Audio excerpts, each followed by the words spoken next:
내 이름은 모모세 마나미, 17살의 고등학생이다. 오늘 내가 할 얘기는 나의 첫 남친 때문에 일어난 대박 사건에 관한 것이다. 우선 내 소개를 간단히 하자면 사실 나는 남들보다 특별한 구석이 없어서 재미없는 소개가 될지도 모르겠다. 성적은 중간 정도이고 운동신경은 둔한 편이며 가입한 동아리도 없다. 패션이나 유행에는 관심이 있지만 얼굴도 그저 평범한 축에 속하고 친구는 많지도 적지도 않다. 몰려다니는 친구들도 나처럼 평범해서 화려하지도 촌스럽지도 않은 편이다. 그렇다고 왕따니 괴롭힘을 당하는 것과도 멀고 학교 생활은 별 어려움 없이 순탄하게 보내고 있다. 평균적이라는 워딩에 가장 적합한 타입이 바로 나라고 생각한다. 유일한 특징을 하나 꼽으라면 G컵이라는 가슴 사이즈 정도?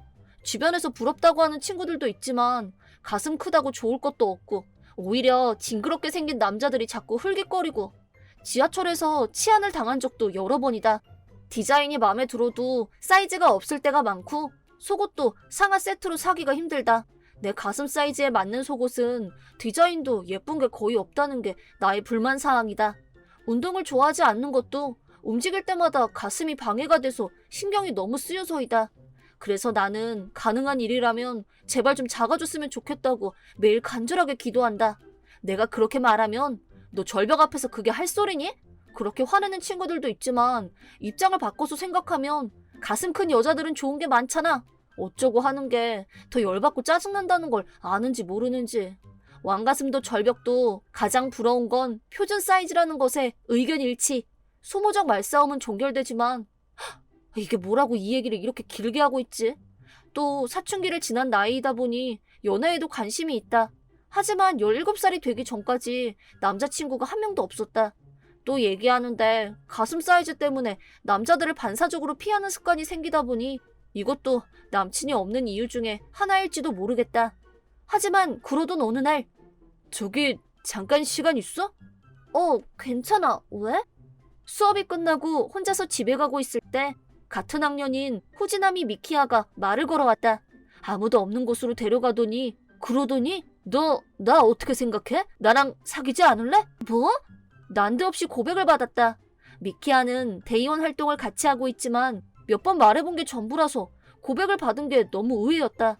더욱 놀라운 것은 미키야는 우리 학교 테니스부 에이스에 그것도 전국대회 우승 후보로 거론될 정도로 유망한 선수라는 거다. 그뿐 아니라 학교에서 유명한 훈남에 성적까지 우수한 결점이라고는 결점이 없다는 것밖에 없는 초대박 인기남. 지금 당장 연예계에 데뷔한다고 해도 하등 이상할 게 없는 그런 애가 고백을. 당연히 학교에서 미키야를 쟁취하려는 여자애들은 셀 수도 없이 많았다. 그런데 그런 아이가 나한테 예쁘지도 않고 그저 평범한 나한테 고백을 했다. 뭘 그렇게까지 놀라냐고 하는 사람이 있다면 그 사람이 이상한 거다. 이런 내가 저런 남자애랑 커플이 된다. 상상한 적도 없었다. 너무 높은 곳에 있어서 꿈도 꾸지 못했던 존재였으니까. 하지만 나도 좋아. 자그마치 전교 모든 여자애들의 로망인 슈퍼스타 미키야에게 고백을 받는다면 그가 시선을 고정하고 뚫어지게 바라보며 고백을 하는데 대체 누가 거절할 수가 있을까? 나 역시 예외일 수가 없다. 난 평범하니까. 잘 들어갔어? 오늘 고백 받아줘서 고마워. 나 솔직히 너무 의외였어. 너 정말 내가 여친이었으면 좋겠어? 난 진심이야. 사실 너한테 꽤 오래전부터 관심 있었어. 같이 대의원 활동하면서 보니까 네가 생각도 깊고 배려심도 깊은 아이라는 걸 알고 나서 더 좋아졌어. 나 지금 감동 먹었어. 대신에 우리 사귀는 거에 대해서 한 가지 부탁이 있는데 당분간은 우리가 사귄다는 거 다른 애들한테 비밀로 해줄래? 그야 뭐 근데 왜? 중학교 때 일이긴 한데 그때 내가 사귀었던 애가 다른 애들한테 괴롭힘 당했던 일이 있거든. 왠지 알 것 같다. 너랑 사귄다고 하면 다른 애들이 질투할 거야. 내가 오버하는 걸 수도 있는데 네가 애들한테 나 때문에 괴롭힘 당할까봐 걱정돼서. 알았어. 나도 그게 좋을 것 같아. 아무리 친한 사이라도 비밀로 해두는 게 좋을 거야. 사실 미키야 정도의 인기라면 충분히 있을 수 있는 일이었다. 그런 것까지도 세심하게 걱정해주다니. 남친의 배려심에 진심 감동했다. 이렇게 해서 내 인생의 첫 번째 남친 탄생. 어쩐지 쑥스럽고 들떠서 감정이 주체가 안 됐지만 이런 행운이 나에게 이보다 더 좋을 수는 없다. 아무튼 이 사실은 극비사항인 만큼 데이트는 주로 미키야 집에서 만나서 노는 게 대부분이었다. 부모님은 두 분 다 모두 집에 안 계실 때가 많아서 집안에서는 거의 우리 둘뿐이었다. 집안에서 할 수 있는 건 매번 비슷했고 그러다 보니 극히 자연스럽게 성적인 관계로 발전하게 되었고 좀 빠른 감이 있지만 사귀기 시작한 지 한 달도 되기 전에 서로를 깊이 알게 돼버렸다. 마나미, 오늘 난 좋았는데 넌 오늘이 첫 경험이라서 걱정했었어. 나는 네가 내 첫 남친이라서 기뻐. 처음이라 겁도 나고 긴장도 됐지만 미키야는 역시 인기남이다 보니 처음도 아닐 거고 내 기분을 잘 알아주고 리드도 잘하고 모든 게 좋았다. 이렇게 빨리 진도가 나간 것에 대해서 과연 이래도 되는 걸까? 걱정이 들기도 했지만 미키야와 함께 있다는 것만으로도 가슴이 꽉 차오르는 기분이었다. 처음엔 마냥 들뜨고 이렇게 훈남 남친이 있다는 것만으로도 더할 나위 없이 행복했지만 시간이 좀 지나자 이건 뭔가 이상하다는 생각이 들기 시작했다. 결론적으로 우리가 만나는 곳은 그 애의 집 아니면 러브호텔로 한정되어 있었고 만나서 관계를 갖고 나면 각자 집으로 가는 게 데이트라는 이름하에 하는 일의 전부였다. 그것도 미키야는 자기가 만족하고 나면 미안한데 부모님 오실 시간이니까 이제 그만 가줄래? 미안, 나 테니스 연습이 있어서 오늘은 그만 헤어지자. 이런 식으로 적당한 이유를 둘러대며 서둘러 헤어졌다. 만나서 헤어지기까지의 시간은 대략 2-3시간 정도. 아무리 둔한 나여도 이게 정상적인 남친, 여친 관계일까? 라는 의문을 갖게 되기 마련이었다. 점점 의심되고 불안한 마음이 커져만 갔는데 어느 날 절친인 나나한테서 충격적인 얘기를 전해 들었다. 야, 대박 사건 있는데 들었어? 무슨 일인데 그래? 너 후지남이 미키야 알지? 학교에서 걔 모르면 간첩이지. 글쎄, 걔 다른 학교에 여친 있대. 확실해. 다른 학교? 우리 학교가 아니라? 신상 떴어. 머니로보교 2학년. 이름이 마리나. 내가 아는 건 이게 다야. 진짜? 너 그거 어디서 들었어? 머니로보 다니는 친구한테서. 나는 아직 못 봤는데 SNS에 둘이 투샷 사진도 올라와 있고 증거 넘친대. 그렇구나. 너도 충격받은 거야? 충격은 무슨, 그렇게 인기 많은 애가 나랑 무슨 상관이라고. 하긴 우리 대부분이 그렇지. 나나한테 들은 얘기는 빼박 사실인 게 분명했다. SNS에 들어가 보니 마리나라는 여자의 SNS에 두 사람이 다정히 찍은 사진이 여러 장 올라와 있었다. 보통 이런 걸 두고 양다리를 걸쳤다고 하고 더 객관적으로 분석하자면 공식 여친은 마리나이고 나는 그냥 갖고 논 거. 직선적으로 말하면 섹스 파트너로 삼은 거였다. 그렇게 분석을 하고 나니 그동안 나를 대했던 태도가 전부 이해가 됐다. 혹시 내 가슴이 목적이었을까? 난 그저 욕구를 해소하는 상대에 불과했던 건가? 그렇게 기대했던 첫 남친에게 느끼는 절망감은 생각보다 더 컸다. 너무 충격이 커서 눈물도 나오지 않았다. 뭐라고 따져야 할 것 같은데 그런 힘도 나오지 않았다. 지금 느끼는 모욕감, 상실감은 나를 우울하게 만들었다. 그래도 다음날 평상시처럼 등교를 했다. 발걸음이 어찌나 무겁던지 뚜벅뚜벅 맥없이 걷고 있을 때였다. 저기, 네가 마나미니? 우리 학교 교복도 아니고 모르는 여자애가 말을 걸어왔다. 설마. 다시 보니 모른다고는 할 수 없는 애였다. 그 애는 미키야의 공식 여친인 마리나였다. 할 얘기가 있다면서 공원에 가자고 해서 두 말 않고 따라갔다. 속으로 아침 드라마처럼 머리끄덩이라도 잡히는 건가? 너같이 못생긴 게 어디 감히 미키야 근처에 얼씬거리고 난리야. 당장 꺼져. 뭐 이런 흐름? 아침부터 이런 날벼락을 당해야 하나 싶어 등에 식은땀이 났다. 마리나가 한 말을 요약하자면 너 미키야하고 사귀니? 이미 짐작은 하고 있었지만 역시 미키야 일로 나를 찾아온 거였다. 우연히 미키야 라인에서 내가 보낸 메시지를 보게 됐고 그 메시지로 감을 잡은 모양이었다. 그리고 SNS를 타고 와서 나를 알아낸 거고 참을 수 없어서 직접 만나려고 기다리고 있었다는 얘기였다. 남의 남친이나 뺏고 그렇게 할 일이 없니? 너 당장 헤어져. 알았어? 나는 이렇게 화낼 기운도 없고 대꾸할 힘도 없어서 걱정 마요. 난 그냥 섹스 파트너에 불과했던 것 같으니까. 난 너처럼 놀러 다니고 같이 사진 찍고 한 번도 그래 본 적이 없으니까. 그러니까 이걸 대답이라고 하고 있다니 나 자신이 너무 한심하고 화가 나서 눈물이 터져버렸다. 내 모습에 당황했는지 마리나도 갑자기 태도를 바꿔서 야, 너 울지 마. 울지 말고 진정해. 손수건 쓸래? 이번에는 나를 위로하기 시작했다. 속마음은 따뜻한 아이인 게 틀림없었다. 나는 감정이 북받쳐서 내 얘기를 계속 털어놓았다. 그동안 줄곧 걔네 집 아니면 호텔만 다녔던 거며 친구가 가르쳐줘서 또 다른 여친이 있다는 걸 알게 됐다는 것까지. 그러자 마리나는 걔 완전 저질 아니니? 겨우 그런 애를 좋다고 사귄 거였어? 왕 짜증나. 자존심 상해. 마리나, 아까는 잘 알지도 못하고 화부터 내서 미안해. 화는 그 거지 같은 자식한테 내야 되는 건데. 만약 서로 그런 관계를 동의했다면 내가 화낼 자격은 없겠지만 그런 의도로 접근했다는 게 경악스러워. 근데 겉으로는 너한테 고백하고 사귀자고 한 거잖아. 네, 이건 고백받은 날 받았던 라인인데 나는 미키아하고 주고받았던 라인을 보여줬다. 그러자 마리나는 얼굴이 새빨갛게 변해서 마구 화를 냈다. 말도 안 돼. 나쁜 새끼. 사람 마음을 가지고 놀아? 양다리 걸친 거 안 들키게 요리저리 머리 굴려가면서 우리 둘 다 속여왔던 거잖아. 그러려고 너한테 주변에 말하지 말라고 한 거야.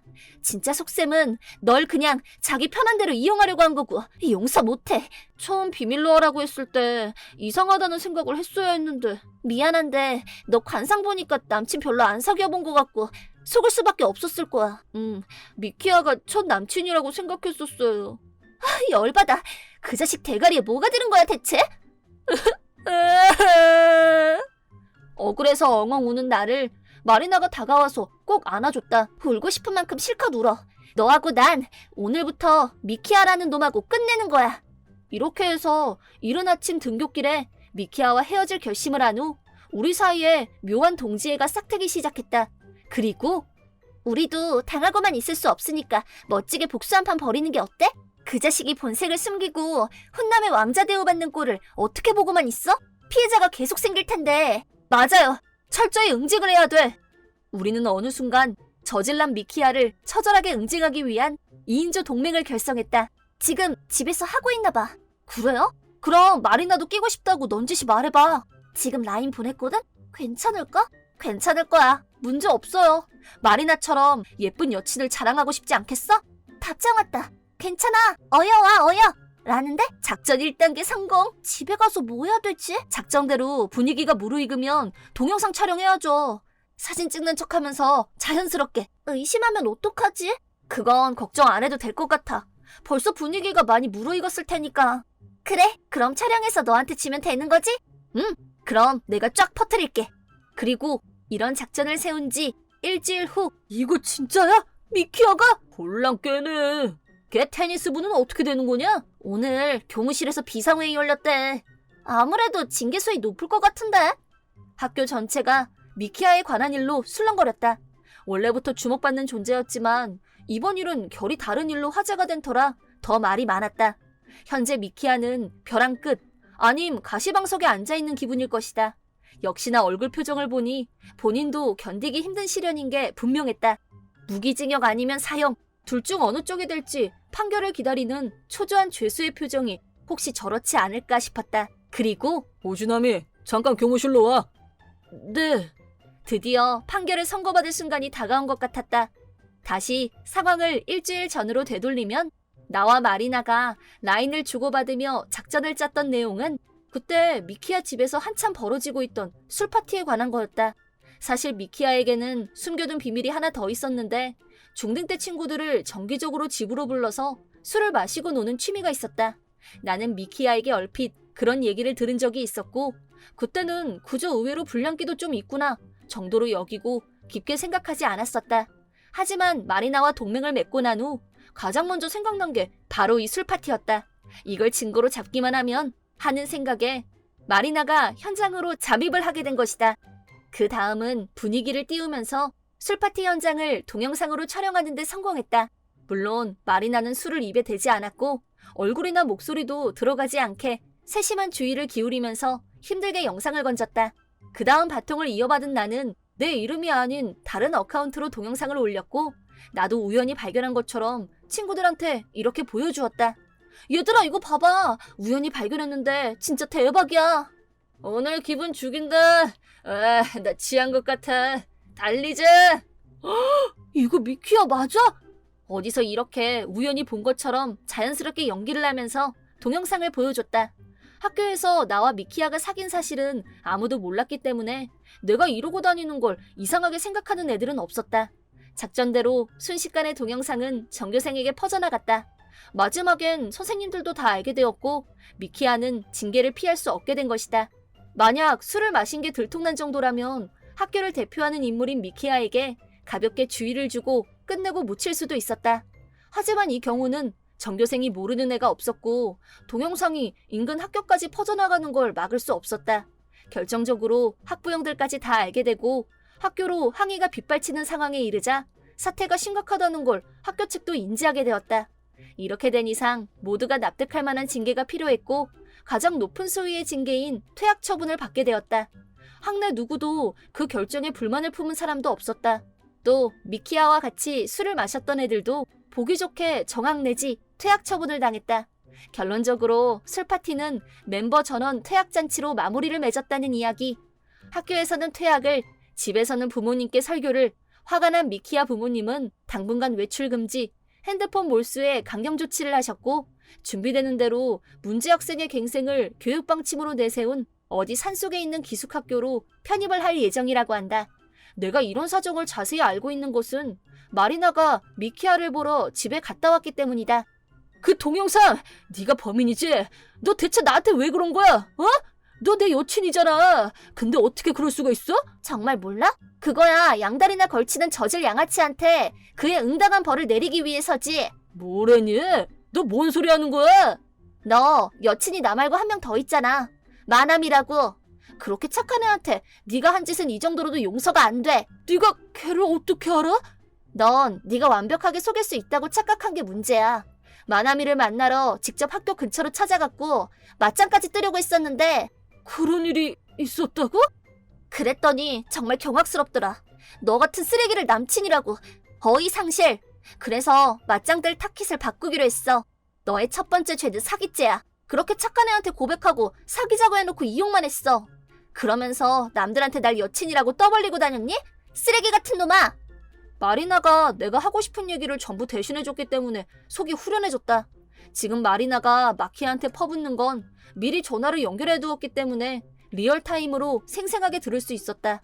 마리나는 만약 동영상을 올린 사람이 나라는 게 들통이 나면 미키아가 나한테 해코지를 할지도 모른다면서 차라리 자기가 나서서 마지막 심판을 내리겠다고 먼저 그렇게 말했다.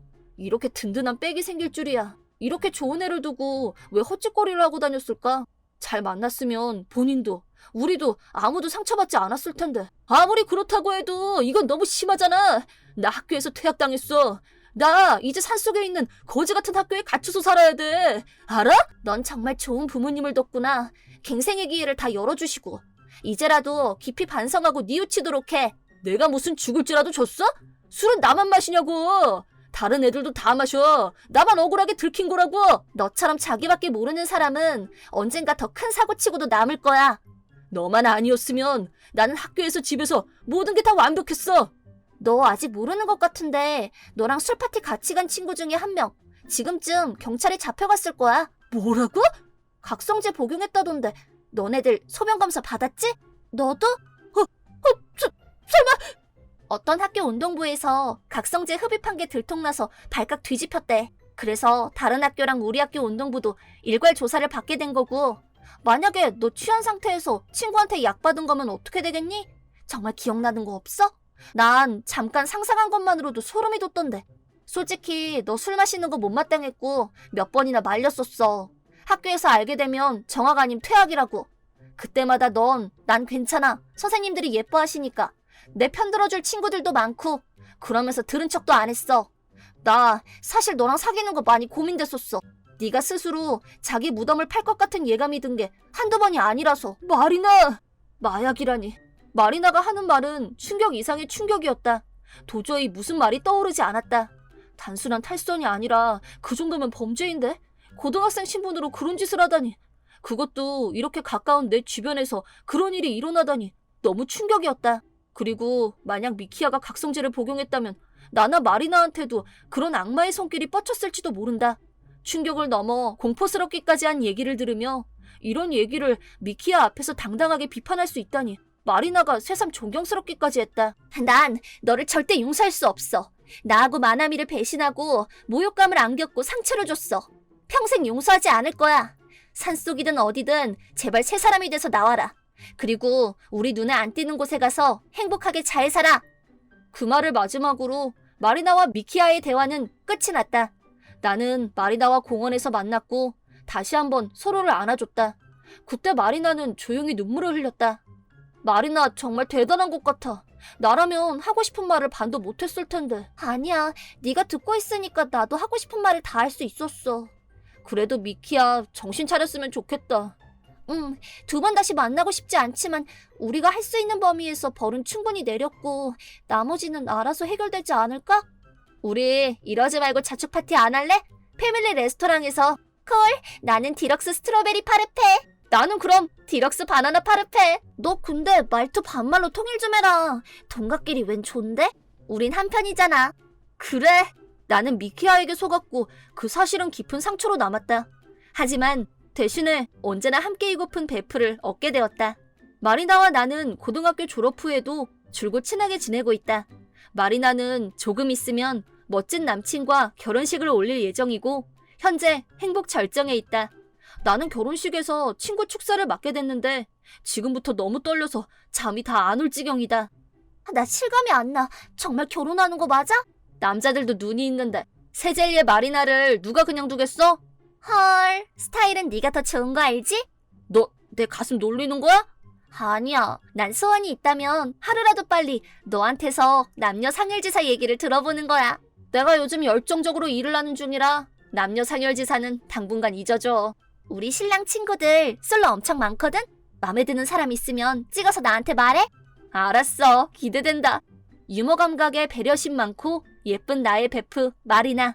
나는 아직 남친도 결혼도 생각이 없지만 마리나와의 우정은 앞으로도 영원히 계속됐으면 하는 바람이다. 내 이름은 히로세 마사미, 27의 주부이다. 오늘은 내용이 약간 엽기적인 이웃 간의 다툼에서 시작된 황당한 사건에 대해서 얘기할까 한다. 나는 나보다 3살 위인 남편 미츠루와 둘이서 살고 있고 아직 아이는 없다.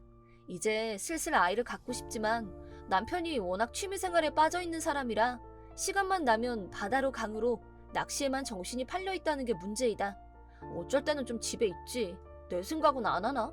하는 생각이 절로 들지만 아직 아이도 없고 자기 삶에 충실한 방법으로 낚시 인생을 선택했다면 할 수 없지 싶다. 그리고 딱 1년 전 신도시 주택단지에 단독주택을 마련했다. 이 정도 넓은 집이면 애들을 많이 낳아도 거뜬하겠다. 아직 육아 계획은 세우지도 않았잖아. 그래도 멋진 내 집이 생기니까 너무 좋다. 멋진 우리 집에서 우리 부부는 사이좋게 살고 있다. 이 지역은 동네 사람들 간의 교류가 많은 편이고 요즘 같은 개인주의 지향사회에서 매우 드문 곳이긴 하다. 육아나 집안에 일어나는 크고 작은 문제를 서로 돕는 상부상조 문화이다. 주부들끼리는 정기적으로 집집마다 돌아다니면서 다과회를 한다.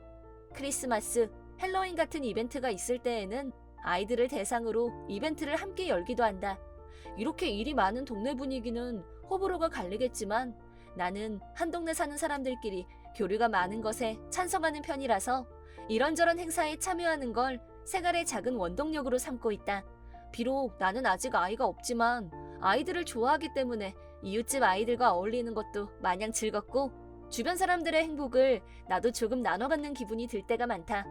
본론으로 돌아가 내가 얘기하려고 했던 사건에서 아주 중요한 인물이 있는데 바로 우리 옆집에 살고 있는 마부치 와카코라는 사람이다. 나이는 나보다 4살 위이고 마찬가지로 전업주부이다. 직업이 의사인 남편과 5살 된 딸아이가 있다.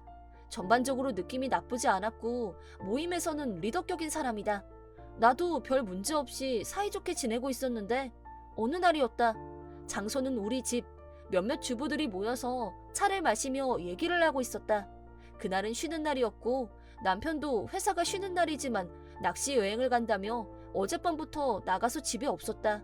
시간도 늦었고 해서 슬슬 해산하려는 타이밍에 나왔어. 이거 봐봐. 완전 월척 낚았어. 한층 기분이 없던 상태로 남편이 집에 왔다. 아이스박스 안에는 직접 잡은 생선이 잔뜩 들어있었다. 마침 집에 사람들이 모여있었기 때문에 생선 좋아하면 다들 몇 마리씩 가져가실래요? 저희 둘이 이거 다 못 먹어요. 어머 정말? 너무 잘됐다. 와카코 씨를 비롯해서 다른 사람들도 모두 조아라 생선을 가지고 돌아갔다.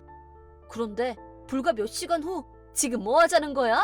왜 그러시는데요? 우리 애가 지금 어떻게 된 줄 알아? 그게 무슨... 몸에 이상이 와서 구급차 타고 실려갔어. 다행히 생명엔 지장이 없지만. 네, 큰일 날 뻔했네요. 근데 왜 저한테 화를 내세요? 왜긴 왜겠어? 자기가 준 생선을 먹고 애가 탈이 났단 말이야. 썩은 생선을 준 거 아니냐고. 그럴 리가요. 아니에요. 저도 저녁에 남편하고 같이 먹었어요. 당연히 아무 이상 없었고요. 그리고 와카코 씨도 멀쩡하잖아요. 자기가 아무리 변명해도 문제될 건 그 생선밖에 없었어. 거기에 독이라도 넣은 거 아니야? 그게 무슨 말도 안 되는 소리예요? 시끄러워. 내가 지금 자기 집에 갈 테니까 각오하고 있어. 우리 애는 원래부터 몸이 약하는 거 몰라? 만에 하나 무슨 일이라도 있으면 대체 어쩔 거야? 와카코 씨는 다짜고짜 자기 딸이 생선을 먹고 나서 갑자기 몸이 안 좋아졌고 구급차를 불렀다면서 길길이 날뛰었다. 그리고 잠시 후에 우리 집에 들이닥친 와카코 씨는 틀림없이 그 생선이 문제야. 치료비 위자료 청구할 거니까 그렇게 알아. 음식이니까 식중독이 걸릴 가능성을 배제할 수는 없겠지만 와카코 씨는 남편을 대동하고 나타났고 병원 진단 결과는 원인 불명, 복통을 호소하며 진땀을 흘렸다고 한다. 그렇다면 식중독과는 관련이 없다는 얘기 줄 않나? 나도 억울한 기분도 들고 듣고만 있을 순 없어서 몇 마디 반격을 했다. 병원에서 원인을 모른다고 했다면서요. 증거도 없이 무조건 저희 탓이라고 하는 건 억지 아닌가요? 그리고 독을 넣다뇨? 사람을 모함을 해도 정도가 있어야죠. 계속 이런 식으로 나오시면 저도 명예훼손으로 고소할 수 있어요. 말싸움이 극으로 치달은 우리 두 사람을 중간에서 두 남편이 나서서 말렸고 그날은 그렇게 일단 휴전 상태에 들어갔다. 하지만 이 사건이 일어나고 얼마 후 야마다 씨 안녕하세요? 네. 성격 밝기로 유명한 야마다 씨가 그날은 딴 사람처럼 차갑게 인사를 받았다. 무슨 기분 안 좋은 일이라도 있나? 하는 생각이 들었지만 다른 주부들도 모두 나와 마주쳤을 때 의도적으로 피하는 눈치였다. 그리고 항상 있는 다가에도 나는 쏙 빼고 자기들끼리만 모여서 하고 분위기가 묘하게 따돌림 당하는 기분이었다. 영문도 모르겠고 내가 뭐 잘못한 게 있나? 신경이 쓰였다. 그러다 골목 어귀에서 주부들이 모여서 쑥덕거리는 소리를 우연히 엿듣게 되었다. 글쎄 썩은 생선을 줬다잖아. 헉, 그런 사람으로는 안 보이던데 웬일이래? 그게 와카코 씨네가 워낙 잘 사니까 질투가 나서 그런 거라잖아. 너무 무섭다. 아무튼 그 집 근처에는 얼씬도 말자고. 어? 지금 도마 위에 올려놓고 난도질하고 있는 건 분명히 나다. 요약하자면 내가 일부러 골탕을 먹이려고 썩은 생선을 줬다. 뭐 이런 소문이 돌고 있는 게 틀림없었고 그 소문을 누가 냈는지는 굳이 따질 필요도 없었다. 그렇다고 사람들을 붙들고 일일이 해명을 할 수도 없고 말해봤자 변명이라고 할 게 뻔하고 지금으로선 방법이 없다는 생각이 들었다. 갑자기 억울한 누명을 쓰고 동네에서 따당하는 신세가 되고 말았다. 우리 동네처럼 지역 주민들의 연계가 강한 곳에서 맘만 먹으면 한 사람 왕따시키기는 일도 아니었다. 나는 온 동네 공식 왕따가 된 후 하루도 마음이 편할 날이 없었고 밖에 나가는 것도 꺼려졌다. 말로 표현하기 힘들 정도로 스트레스를 받으며 하루하루를 견뎌야 했다. 남편도 내가 걱정이 됐던지 그 좋아하는 낚시도 안 가고 최대한 내 옆에 있어주려고 노력했다. 그러던 어느 날 남편이 이렇게 말했다. 정 힘들면 우리 그냥 이사 갈까? 이렇게 스트레스 받고 어떻게 살아. 살 데가 이 동네밖에 없는 것도 아니고. 내가 여기보다 더 좋은 집 열심히 찾아볼게. 아직 갚아야 할 융자가 까마득한데 남편이 그런 말을 해주었다. 아니야, 아직 융자도 다 못 갚았잖아. 내가 물고기만 안 잡아왔어도 이런 꼬투리는 안 잡혔을 텐데 미안해. 당신이 힘들어하는 거 더는 못 보겠어. 지금 내 편이 되어주는 사람은 남편뿐이었다. 이 사람만 내 옆에 있다면 나는 괜찮다. 그런 용기가 생겨났다. 그래서 이사 문제도 긍정적으로 검토해보기로 마음을 모았다.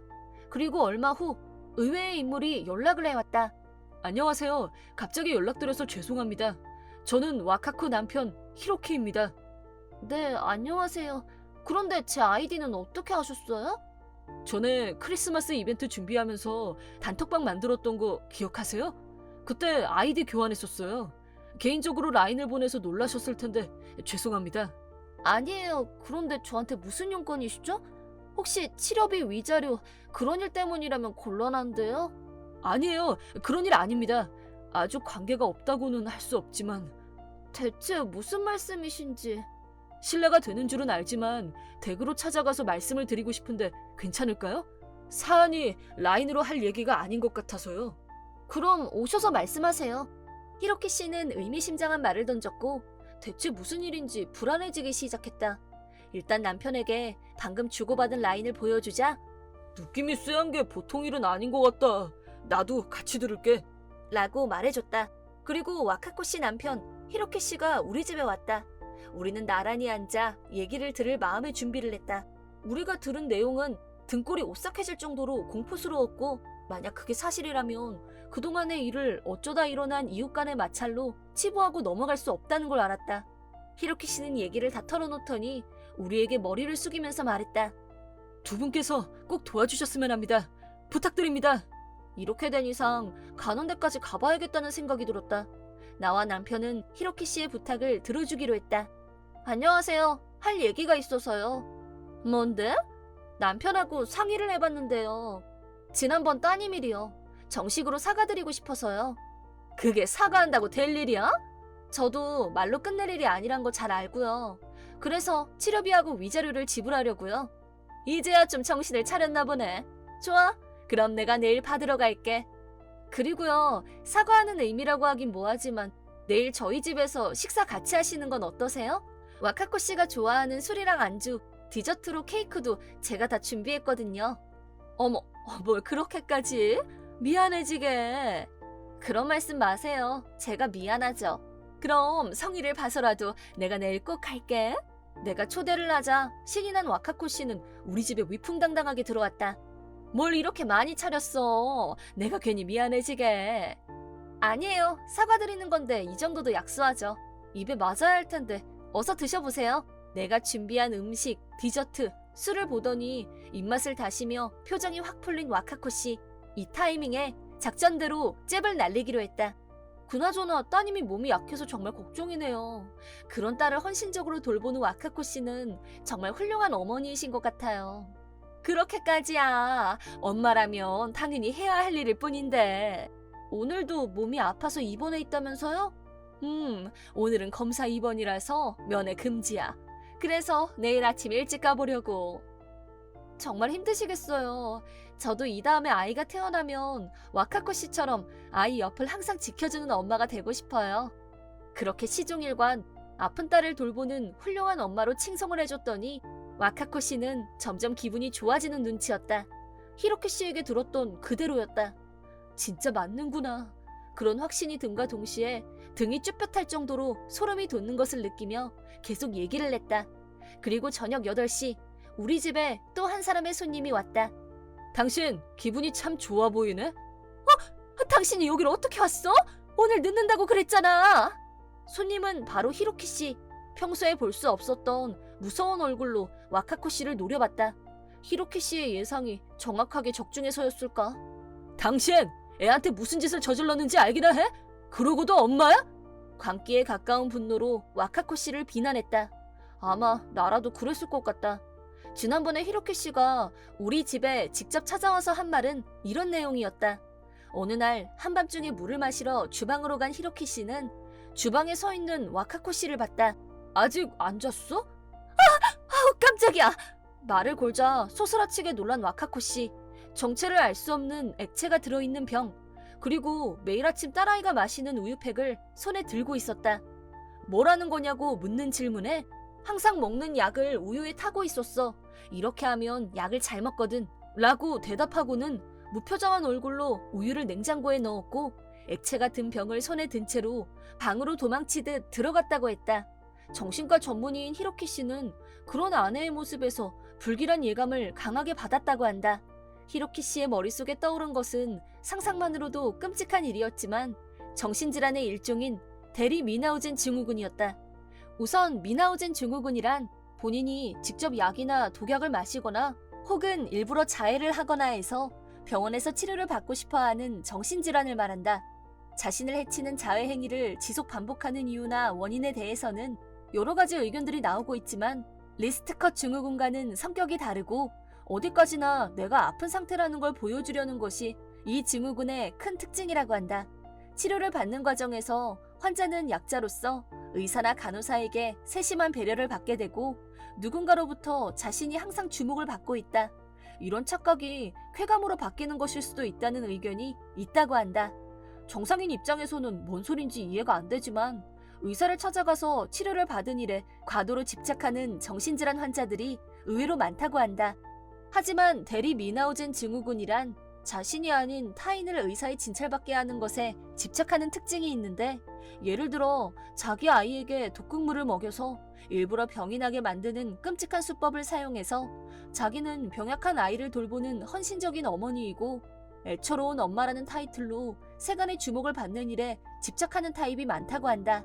와카코 씨의 딸은 의심의 여지 없이 너무나 병약한 아이였다.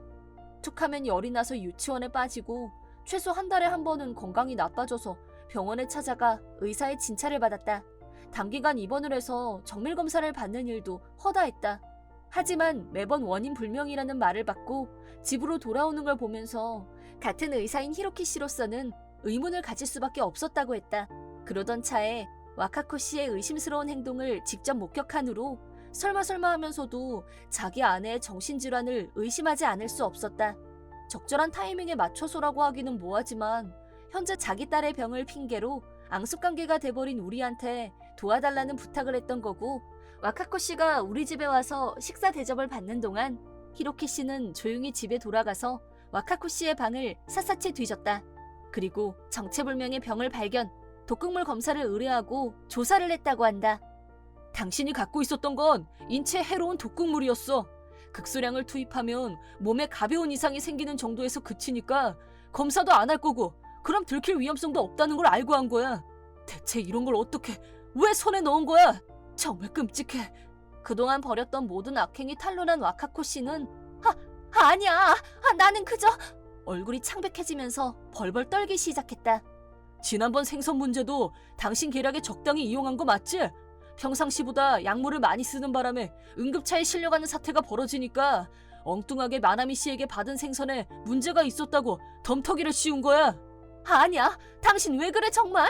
그땐 정말 진짜 그 생선에 문제가... 닥쳐! 그날 받았던 생선 다 못 먹고 냉동실에 보관했던 거 기억해? 그 생선들도 다 가져다가 검사했어.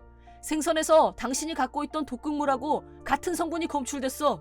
분명히 적당한 시기에 그 생선을 또 먹여서 역시 생선이 이상했어. 그렇게 떠들어댈 계획이었던 거 아니야? 대체 당신 왜 이래? 왜 날 못 잡아먹어서 안달이야? 내가 우리 딸을 위해서 얼마나 헌신적으로 살아왔는지 몰라서 이래? 내가 언제 엄마로서 부족했던 적 있어? 근데 어떻게 나한테... 당신이 지금까지 해온 건 좋은 엄마와는 완전히 반대되는 거짓행위에 불과해. 딸아이를 병들게 하고 병든 딸아이를 간병하는 모습을 보여주면서 자기 만족을 얻으려고 한 것뿐이야. 치료가 필요한 건 딸아이가 아니라 바로 당신이야. 히로키 씨의 말을 들은 와카코 씨는 울부짖으며 주저앉았다. 밖에 경찰 와 있어. 경찰서에 가서 순순히 자백하는 게 좋을 거야. 그리고 두 번 다시 나하고 딸아이 앞에 나타날 생각하지 마. 와카코 씨는 곧바로 경찰에 연행됐다. 이 소문은 다시 온 동네에 삽시간에 퍼졌고, 나를 단체로 왕따로 만들었던 동네 주부들은 차례차례 찾아와서 사과를 했다. 다행이긴 하지만 앞으로 또 무슨 일이 생긴다면 누구든 왕따로 만들 수 있는 뿌리 깊은 지역 모임에 질려버린 나는 남편과 진지하게 상의한 결과 이사를 하기로 결정했다. 우리가 살던 집은 아직 대출빚이 남아있고 아직 새 집이나 다름없었기 때문에 세를 주기로 했다. 다행히 입주가 바로 구해져서 월세 수입으로 대출 문제를 해결할 수 있게 되었다. 우리는 작은 아파트로 이사했고 다시 돈을 모을 때까지 이렇게 지내야 하지만 당분간은 우리 둘이서 오붓하게, 무엇보다 조용하고 평화롭게 지낼 계획이다. 그 후로도 히로키 씨와는 연락을 계속 주고받고 있다. 와카코 씨는 상해죄로 실형을 선고받아 복역 중이라고 한다. 역시나 이혼 소속도 마친 상태라고 했다. 하지만 와카코 씨가 정신질환을 앓고 있는 환자인 게 분명한 이상 앞으로는 남편이 아닌 의사로서 치료 경과를 살필 예정이라고 했다. 그리고 무엇보다 중요한 딸 문제는, 딸아이는 엄마인 와카코 씨에 대해서 항상 자기를 간병해주던 좋은 엄마라고 생각하고 있기 때문에 시시때때로 엄마가 보고 싶다는 말을 한다고 한다. 엄마는 아파서 지금은 아무도 만날 수가 없다. 엄마가 좋아지면 같이 만나러 가자 라고 타이르는 중이라고 했다. 언젠가 와카코 씨의 병이 완치가 되고 딸아이도 그 병을 이해할 수 있는 나이가 되면 진실을 말해주고 그런데도 만약 딸아이가 엄마를 만나겠다고 한다면 그땐 엄마와 딸이 만날 수 있게 해줘야지 않겠냐는 말도 했다. 히로키 씨 마음이 참 높네. 나라면 그런 여자는 엄마도 아니다. 절대 못 만난다. 그럴 것 같은데. 나도 당연히 그렇긴 한데 히로키 씨는 전문 의사니까 아무래도 우리하고 다른 관점에서 와카코 씨를 대하는 걸 수도 있잖아. 사실 이 일은 우리 두 사람에게는 도저히 잊을 수 없을 것 같은 충격적인 일이었다. 만약 내가 엄마가 된다고 가정했을 때 그런 짓을 저지를 가능성이 0이 아니라고 한다면 그건 너무 무섭다는 생각이 들었다. 미치루도 나랑 같은 생각을 했는지? 난 그 집을 보면서 부모가 되는 게 갑자기 무서워졌어. 내가 제대로 된 아빠가 될 수 있을까? 자기는 당신 자식이 독극물을 먹고 괴로워하는 모습을 보고 싶을 것 같아? 미쳤어? 농담이라도 그런 소리 하지 마. 모르는 사람한테라도 독을 푼다는 게 말이 되냐? 끔찍하게. 그럼 무슨 걱정이야. 아마 자기는 좋은 아빠가 될 거야. 나도 내 아이한테 상처 입히는 일은 절대 하고 싶지 않아. 노력해야지. 좋은 부모. 우린 일단 집. 집! 단독주택은 지난번 일도 있고 이번엔 넓은 맨션이 어때? 살고 싶은 지역을 정해서 미리 사찰에 가보는 게 어때? 동네 분위기나 지역 연대는 어떻게 하고 있는지 감이 올 수도 있잖아. 그거 좋은 생각이네. 그럼 앞으로 내 취미는 아내와 함께 동네 탐방으로 바꿔야겠다. 걸으면 운동도 되고 건강해지고 일석이조네. 우리는 와카코 씨처럼 절대 되지 않을 것이다. 언젠가 태어날 우리 아기를 생각하며 진정한 사랑을 베풀 수 있는 사람이 되기 위해서 노력하겠다고 다짐해본다. 내 이름은 콘도우 세이지. 대기업인 고미카도 인터내셔널에 다니는 28살의 회사원이다. 월급은 동세대 사람들에 비해 많이 받는 편이라고 생각한다. 회사에서 출세기류를 타고 있고 상사들로부터 기대도 한 몸을 받고 있다. 한마디로 장차 중역이 될 제목으로 분류되고 있다는 듯? 이런 내가 부럽다고? 혹시 그런 사람이 있을 수도 있지만 어린 시절 나는 힘든 환경에서 자랐다. 내가 살던 집은 동네에서 가장 낡은 아파트였고 아버지가 일찍 돌아가셨기 때문에 엄마가 혼자서 나를 키우셨다. 엄마도 몸이 약한 편이었는데 그런 자기 몸은 돌보지도 못하고 아침부터 밤까지. 그런 엄마를 조금이라도 돕고 싶은 마음에 나도 공부할 시간을 쪼개서 편의점 알바를 하며 생활비를 보탰다. 그래서 다른 친구들처럼 동아리 활동을 할 시간도 없었고 친구들도 많이 사귀지 못했다. 너 알바 시간 너무 길지 않니? 좀 줄이지 그래. 친구들하고 어울릴 시간도 없이 알바에 공부만 하는 게 안타깝다. 들어가고 싶은 동아리는 없니? 엄마, 나는 대신 사회 경험을 일찍 쌓고 있잖아. 그리고 특별히 하고 싶은 것도 없어. 그래도 엄마야말로 무리하지 마. 이젠 나이도 많잖아. 어머, 얘 말하는 것 좀 봐. 엄마는 아직도 팔팔하거든? 그렇게 팔팔하면 나가서 남친을 찾아보던가 그럼. 너 엄마를 아주 가지고 놀아라. 어? 엄마와 단둘이 어렵게 살았지만 우리는 항상 웃었고 행복했었다. 엄마를 편하게 해주고 싶다는 일념으로 공부도 열심히 했다. 그 결과 대입에서 전액 장학금을 받고 유명 대학에 당당하게 입학했고 지금 다니고 있는 대기업에 취직을 하게 된 것이다. 이제 드디어 엄마를 편히 모실 수 있게 됐다고 기뻐하고 있었다. 하지만 나 첫 월급 받으면 엄마가 제일 좋아하는 거 먹으러 가자. 뭐 먹고 싶어? 글쎄.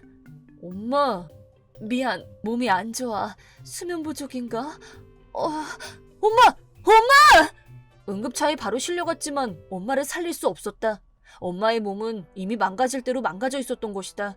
나를 지탱해주던 중심점을 잃고 절망의 늪에 빠져버렸다. 하지만 회사 일은 그런 나와는 상관없이 기계처럼 돌아갔고 그땐 힘들었지만 지금 돌이켜보면 차라리 바쁘게 지냈던 게 다행이었다 싶을 때도 있다. 만약 이 다음에 내 가족이 생긴다면 절대 고생시키지 않겠다고 굳게 다짐하면서 주어진 일에 최선을 다했고 묵묵히 노력한 결과 간부 후보 사원으로 평가받는 결과로 보상받았으니 말이다. 그리고 나는 어떤 인연을 만나 결혼을 했다. 아내의 이름은 케이코. 케이코에게 프로포즈할 때 나는 평생 고생시키지 않을 거라고 맹세했다. 미안, 오늘도 늦게까지 잔업했어. 어쩌겠어. 출세 코스를 달리는 중인데 남들보다 바쁜 건 당연하지. 이해해줘서 고마워. 내가 보란듯이 더 출세해서 자기하고 앞으로 태어날 아이한테 남부럽지 않게 좋은 환경 만들어줄게. 나 믿고 조금만 더 참아줘. 자기, 우물가에서 숭늉 찾겠다. 나 아직 임신도 안 했어. 뭐 그렇긴 한데 내가 그런 마음으로 열심히 일한다. 그런 뜻이라는 거지. 알았어. 난 믿고 기다리면 돼? 나만 믿어. 케이코는 매일 늦게 들어오는 나에게 불평불만 한 번 없이 항상 응원해주는 아내였다. 나는 그런 아내를 실망시키지 않게 하기 위해 더욱 열심히 일하려고 애썼다. 그런데 어느 날 동료들이 그래도 가끔 와이프한테 점수도 따야지 하는 성화에 평소보다 훨씬 빨리 집에 들어가게 됐다. 집에서 기다리고 있는 케이코에게 서프라이즈를 할 생각으로 집 근처 백화점에 들러 케이크와 고급 와인을 사들고 집으로 향했다. 케이코가 좋아해 주려나? 나왔어, 케이코! 어디 있어? 평소보다 힘있게 현관문을 열고 들어왔는데 케이코의 모습이 보이지 않았다. 이상하네? 케이코! 케이코! 침실로 들어가니 케이코의 외출복이 침대 위에 마구잡이로 나와 있었다. 집에서 혼자 패션쇼를 하고 놀았나? 케이코가 보낸 문자를 못 봤을 수도 있겠다 싶어서 핸드폰을 확인했지만 아무 연락도 없었다. 대체 어딜 간 거야? 문자라도 보내볼까 잠깐 고민을 하는 사이 화려한 복장을 한 케이코가 돌아왔다. 내가 집에 있는 걸 모르고 있었기 때문에 상당히 놀라는 눈치였다. 자기야! 왔어. 어디 다녀오는 길이야? 그게 친구가 고딩 때 동창끼리 모이기로 했다고 같이 가자고 그랬는데 그냥 갈 수는 없고 해서 화장품이라도 살까 하고 쇼핑 갔다 왔어. 그렇게 차림에 신경 써야 되는 자리야? 그럼 그날 내 의상에 맞는 메이크업을 해야 되니까. 난 그쪽은 잘 몰라서. 배고프지? 내가 금방 저녁 차릴게. 부자연스러운 말투며 행동이 신경 쓰인 건 사실이지만 설마 내 아내가 그럴 리가 없다고, 아닐 거라고. 내가 열심히 일하는 건 모두 아내를 위해서고 아내도 그런 내 마음을 이해해주고 있으니까. 한순간 떠오르는 의심을 세차게 떨쳐내고 그날 저녁도 평상시와 다름없이 아내와 식탁에 마주 앉았다. 하지만 겨우 3일 후 그런 나를 바닥에 내리치는 사건이 일어나고 말았다. 그날 아내는 지난번에 말했던 모임에 가고 없었기 때문에 나는 집에서 혼자 있는 반찬을 안주 삼아 술을 한 잔 마시고 있었다. 그때 아내에게서 라인이 왔고 나는 집에 온다는 연락이려니 하고 메시지를 확인했는데 내가 말했었지? 우리 달링 완전 혼남이라고. 봐봐. 내용을 보고 케이코가 엄청 취해 있다는 걸 알았다. 친구한테 보내려던 걸 나한테 잘못 보낸 걸 테고 그래도 기분이 나쁘지는 않았다. 역시 이 여자는 나를 많이 좋아하는구나 하는 생각에 만약 바람을 피우고 있다면 친구한테 내 자랑을 하진 않을 테니까 잠깐이지만 괜한 의심을 했었다는 생각이 들었다. 어떤 사진을 보내려나? 내심 기대가 됐다. 나는 일단 어떤 사진을 보낼지 기다렸다. 잘못 보냈어. 나 남편이야. 그 말은 좀 이따가 하기로 하고. 하지만 사진 속 남자는 아무리 보고 또 봐도 내가 아니었다. 누구야? 이 남자 누구야? 나는 반사적으로 친구인 척하고 답장을 보냈다. 달링이 남편이 아닌가 봐? 뭐라니? 우리 남편은 요즘 너무 바빠서 부부관계도 한 달 이상 없다. 속궁합도 사실 안 맞아. 그렇구나. 난 빨리 이혼하고 싶은데 이게 또 타이밍이 잘 맞아야 되거든. 무슨 타이밍? 남편이 너무 바빠서 서로 자연스럽게 멀어졌어요. 이런 분위기를 연출해야 마무리가 깔끔할 거 아니니. 하지만 그건 케이코를 위해서 남편이 열심히 일한다는 증거 아닐까? 난 그런 부탁한 적 없어. 그리고 비교도 안 되게 킹왕짱 잘 나가는 남자 잡았거든. 남편은 뭔 놈의 남편? 생각해보니 최근 들어 아내와 잠자리가 뜸했던 건 사실이다. 하지만 관계를 거부한 건 아내였지 내가 아니다. 아까 사진으로 본 불륜남은 댄디하면서도 섹시한 느낌에 옷이며 시계며 차림새가 꽤나 럭셔리했다. 돈이 많은 사람이란 느낌이 물씬 풍겼다. 아내와 연상의 남자의 빼박 불륜 증거들, 방금 전까지 먹었던 음식에서 아무 맛이 느껴지지 않았다. 늦은 시간 케이코는 메시지를 잘못 보냈다는 것을 전혀 모르는 듯 잔뜩 취해서 들어왔다. 솔직히 아내에 대한 애정이 식었다는 걸 오늘 일로 깨달았다. 증거인멸을 위해 아내의 핸드폰에서 메시지 내용을 삭제하고 내 핸드폰에만 증거를 남겨뒀다. 다음 날도 아내는 여전히 아무것도 모르고 있었다. 메시지 화면을 확인해보면 금세 알 수 있는 일이지만 아마 그날 술이 너무 취한 탓에 자기가 누구한테 뭘 보냈는지도 기억 못하는 것 같았다. 나는 미련 없이 이혼을 결심했다.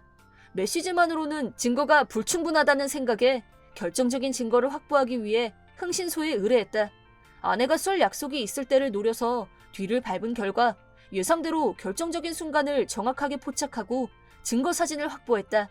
흥신소 조사에 의하면 불륜 상대는 모로보시 엔터프라이즈라고 하는 제법 유명한 회사의 사장이었다. 이미 가정이 있는 남자였고 10살 된 딸아이까지 있다고 했다. 갈수록 놀라운 일이었다. 처자식이 있는 남자와 남편 있는 아내가 바람을 피우고 다닌다. 둘 다 상종 못할 인간인 게 틀림없다.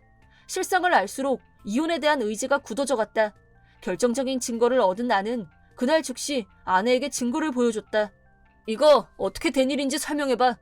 아내의 표정이 순간 굳어졌고 잘못했다고 빌기라도 할 건가 하는 생각이 들었지만 그건 나의 순진한 착각에 불과했다. 아내의 부드러운 표정은 돌변했고 역으로 멸시하는 듯한 시선으로 나를 냉소적으로 바라봤다. 뭘 물어? 본 그대로지. 뭘 잘못했다고 큰 소리야. 네가 한 짓이 얼마나 파렴치한 짓인 줄이나 알아? 그 정도 분별력도 없어? 뭐래니 정말? 그렇게 미친 듯이 일해봐야 기껏 연봉 600만 원밖에 못 받는 주제에? 지금은 아니더라도 장래를 생각하면서 노력 중인 거 몰라? 그리고 내 나이 또래에 비하면 적은 수입도 아니야. 난 그걸로 만족 못해. 이세도 원했는데 너랑은 궁합도 잘 안 맞잖아. 돈도 없고 남자 구실도 못하고. 너 말 가려서 해. 아이 문제는 네가 잠자리 거부해서 이렇게 된 거잖아. 난 네 자식 낳고 싶은 마음 사라진 지 이미 오래야. 서로 죽도록 물고 뜯으며 생채기만 낼 뿐 아내는 죽어도 사과하지 않았고 고개를 빳빳이 들고는 모든 것을 내 탓으로 돌렸다. 이대로 시간을 끌어봐야 결말이 날 것 같지 않았다. 불륜남한테도 사실관계 따져 물을 거니까 그렇게 알아.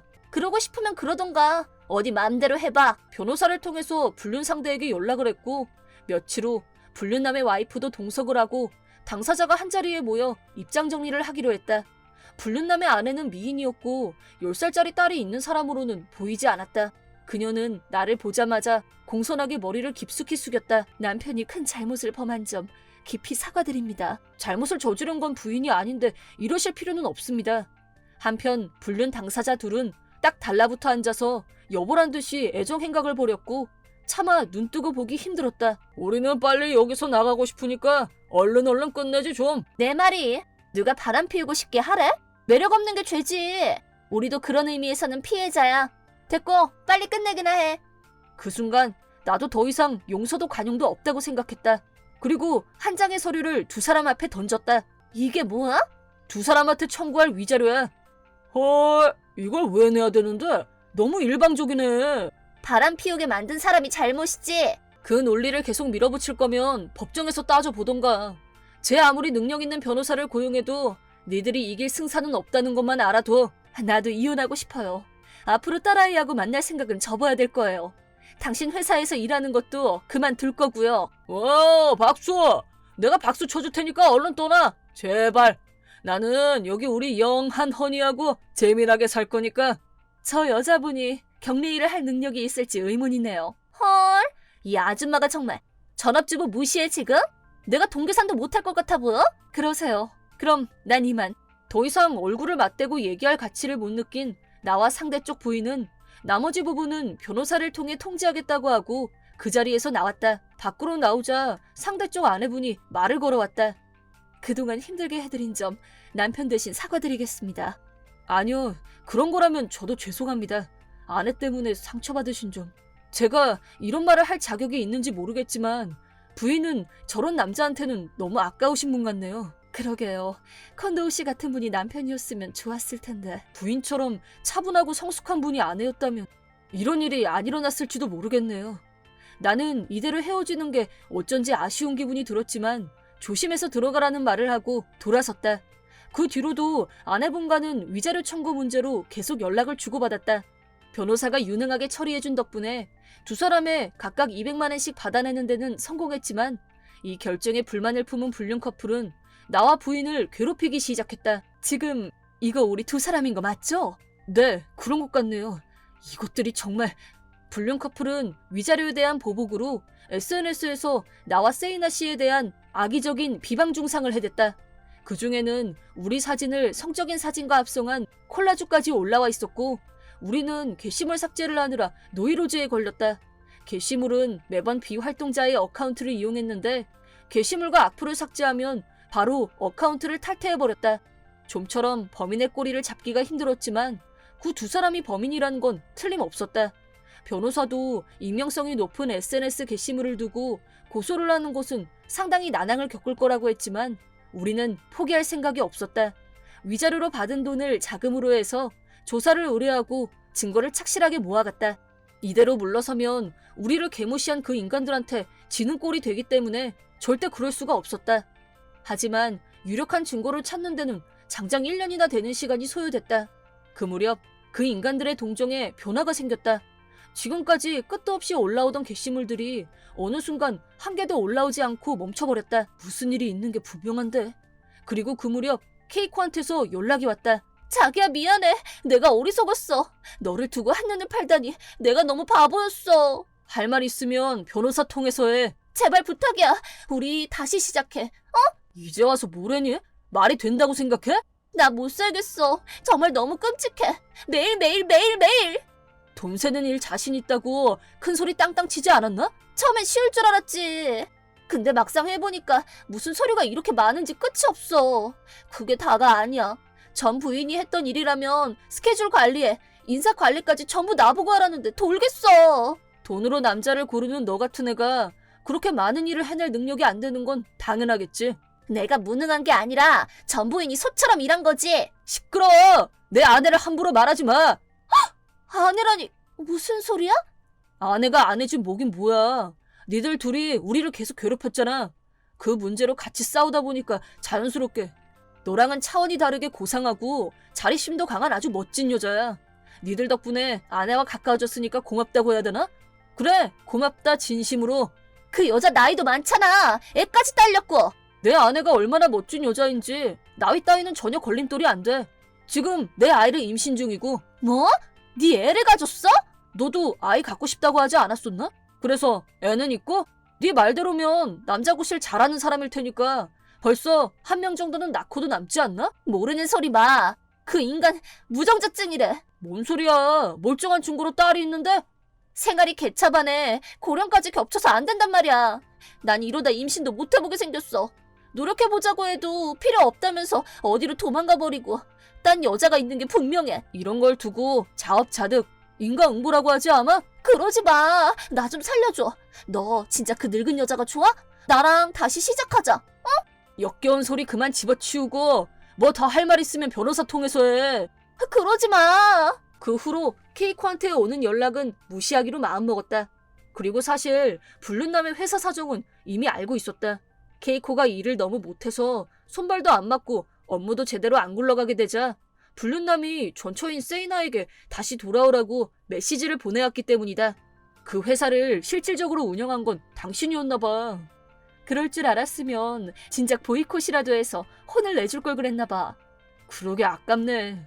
아무튼 포기가 안 되는 인간들인 건지 뭔지 이틀 후 불륜 커플에서 부부가 된 두 사람이 우리 집으로 쳐들어왔다. 그것도 자기들끼리 싸워가면서. 야, 이 뻥쟁이야.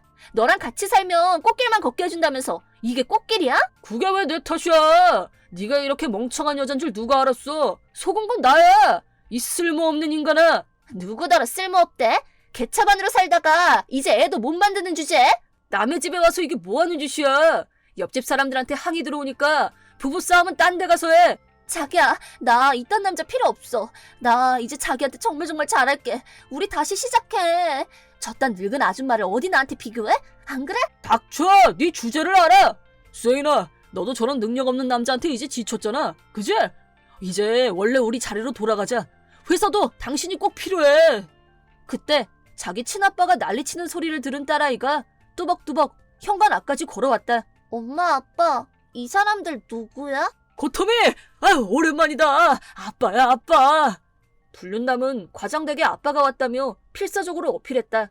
하지만 딸아이는 그 모습을 멀뚱히 쳐다보기만 했다. 이 아저씨 누구야? 고토미! 아빠야, 아빠. 너 벌써 아빠 까먹었어? 아니지? 딴 여자나 만나고 다니면서 집에 안 들어오는 사람은 아빠가 아니야. 우리 아빠 이름은 세이지야.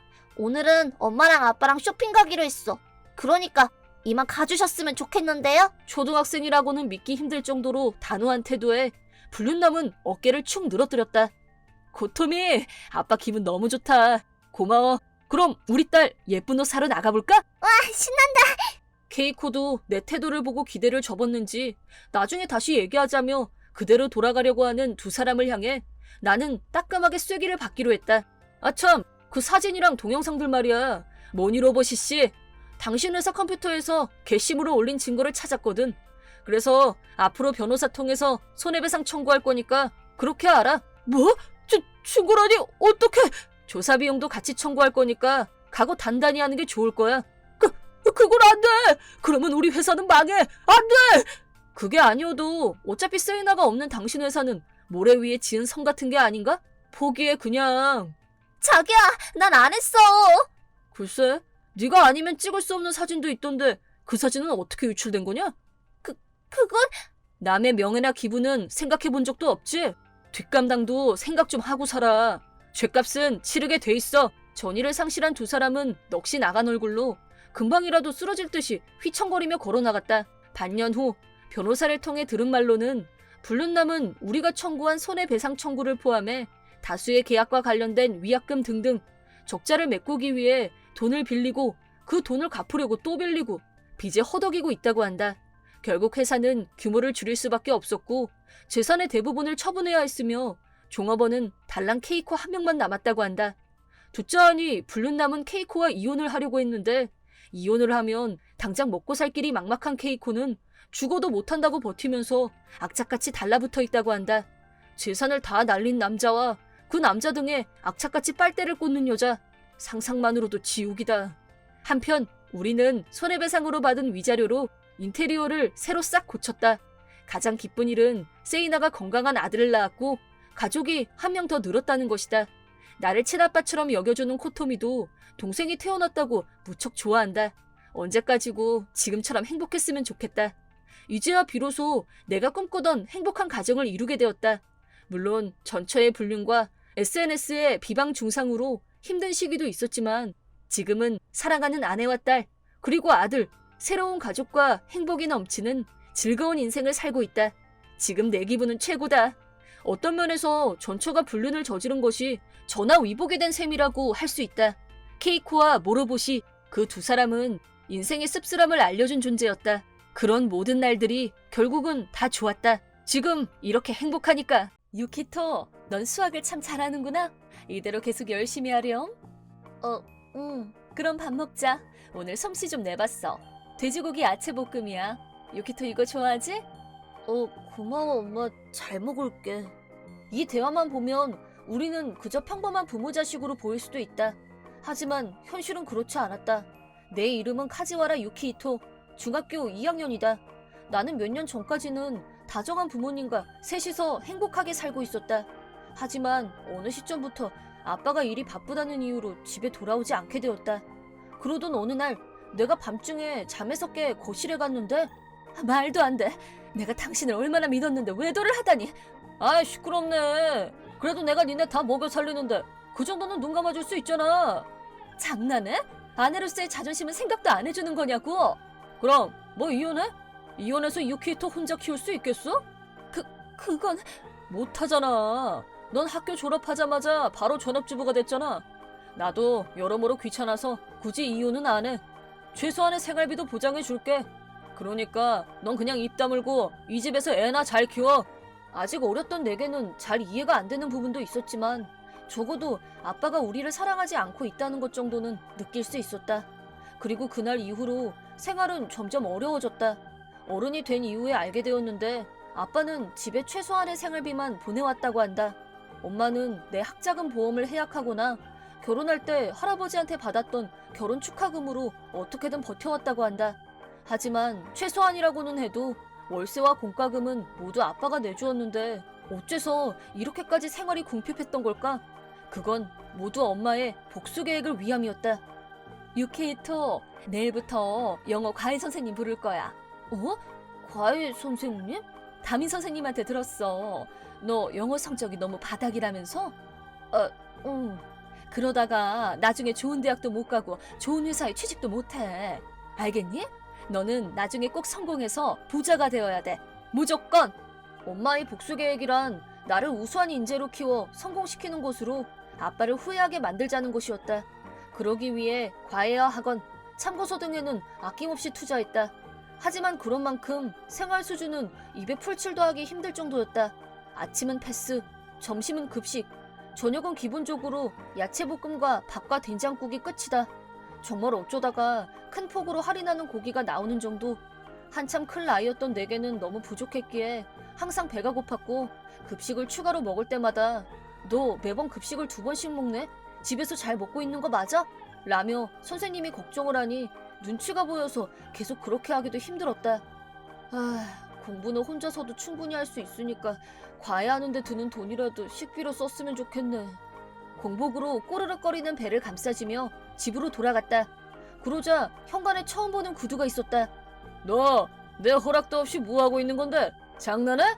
그건 정말 오랜만에 듣는 아빠의 목소리였다. 하지만 매우 화가 난 목소리였고 절대 좋은 분위기는 아니었다. 나는 인기척을 내지 않고 조용히 거실로 다가갔다. 어쩔 수 없잖아. 당신이 주는 쥐꼬리만한 돈 가지고는 부족하다고. 집에 거의 있지도 않는데 그거 좀 판다고 뭐가 달라져? 그거 내가 엄청 신경 써서 산 이탈리아산 소파라고. 80만에는 하는 물건이란 말이야. 아, 그러셔? 안 그래도 골동품 가게에 가져가니까 프리미엄이 붙었다고 비싸게 쳐주더라?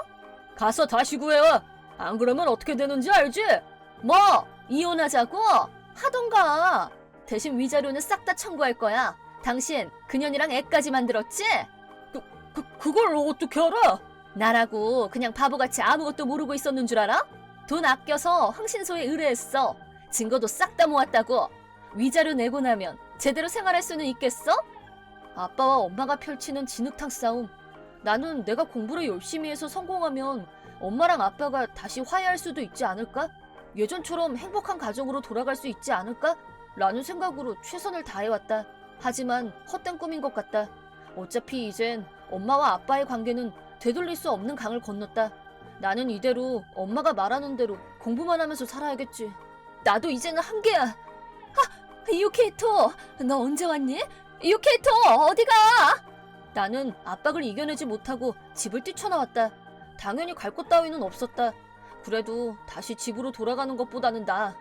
그 후 나는 계속 뛰어다니다가 체력이 고갈되어 그 자리에 주저앉고 말았다. 앞으로 어떡하지? 배고파. 근데 여기가 어디지? 공원 같은데 처음 보는 곳이네. 이 시간에 이런 데서 뭐 하고 있는 거야? 네? 아니 그게 집에 들어가기 싫어서요. 그래? 그때 배에서 꼬르륵 소리가 났다.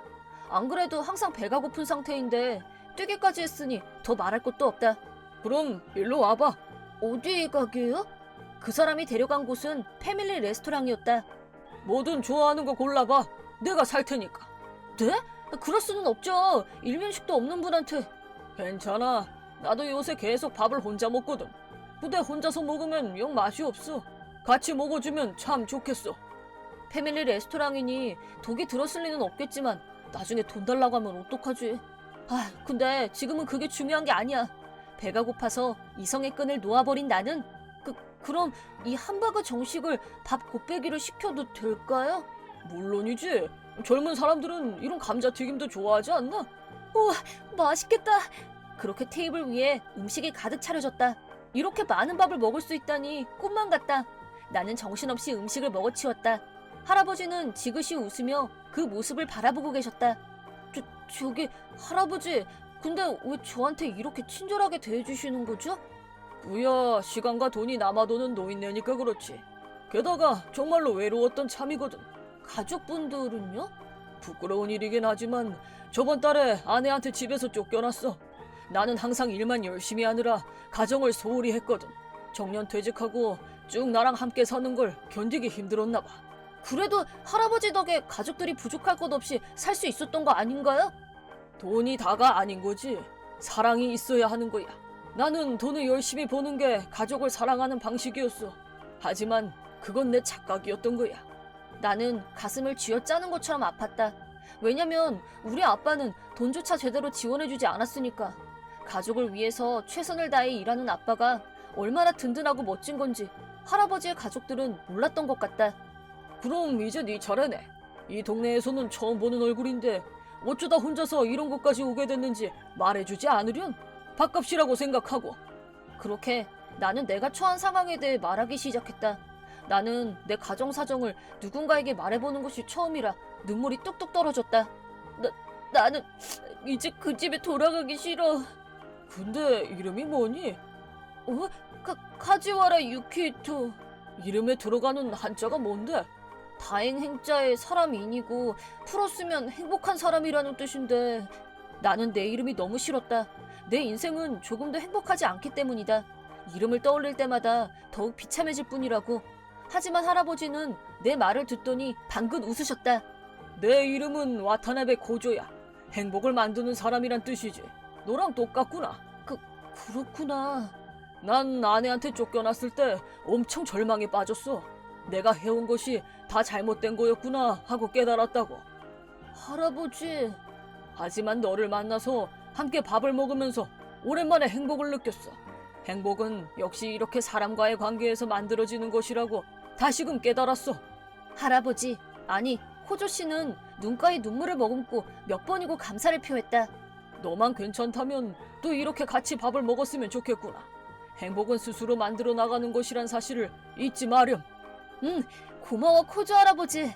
이렇게 나와 코조 할아버지의 기묘한 우정이 시작되었다. 우리는 매주 금요일 오후 5시 공원에서 만났다. 코조 씨는 매우 똑똑한 사람으로 내가 시험 전 과제 때문에 끙끙거리고 있자. 그래? 영어를 못한다고? 뭔가 머리에 안 들어온다고 해야 되나?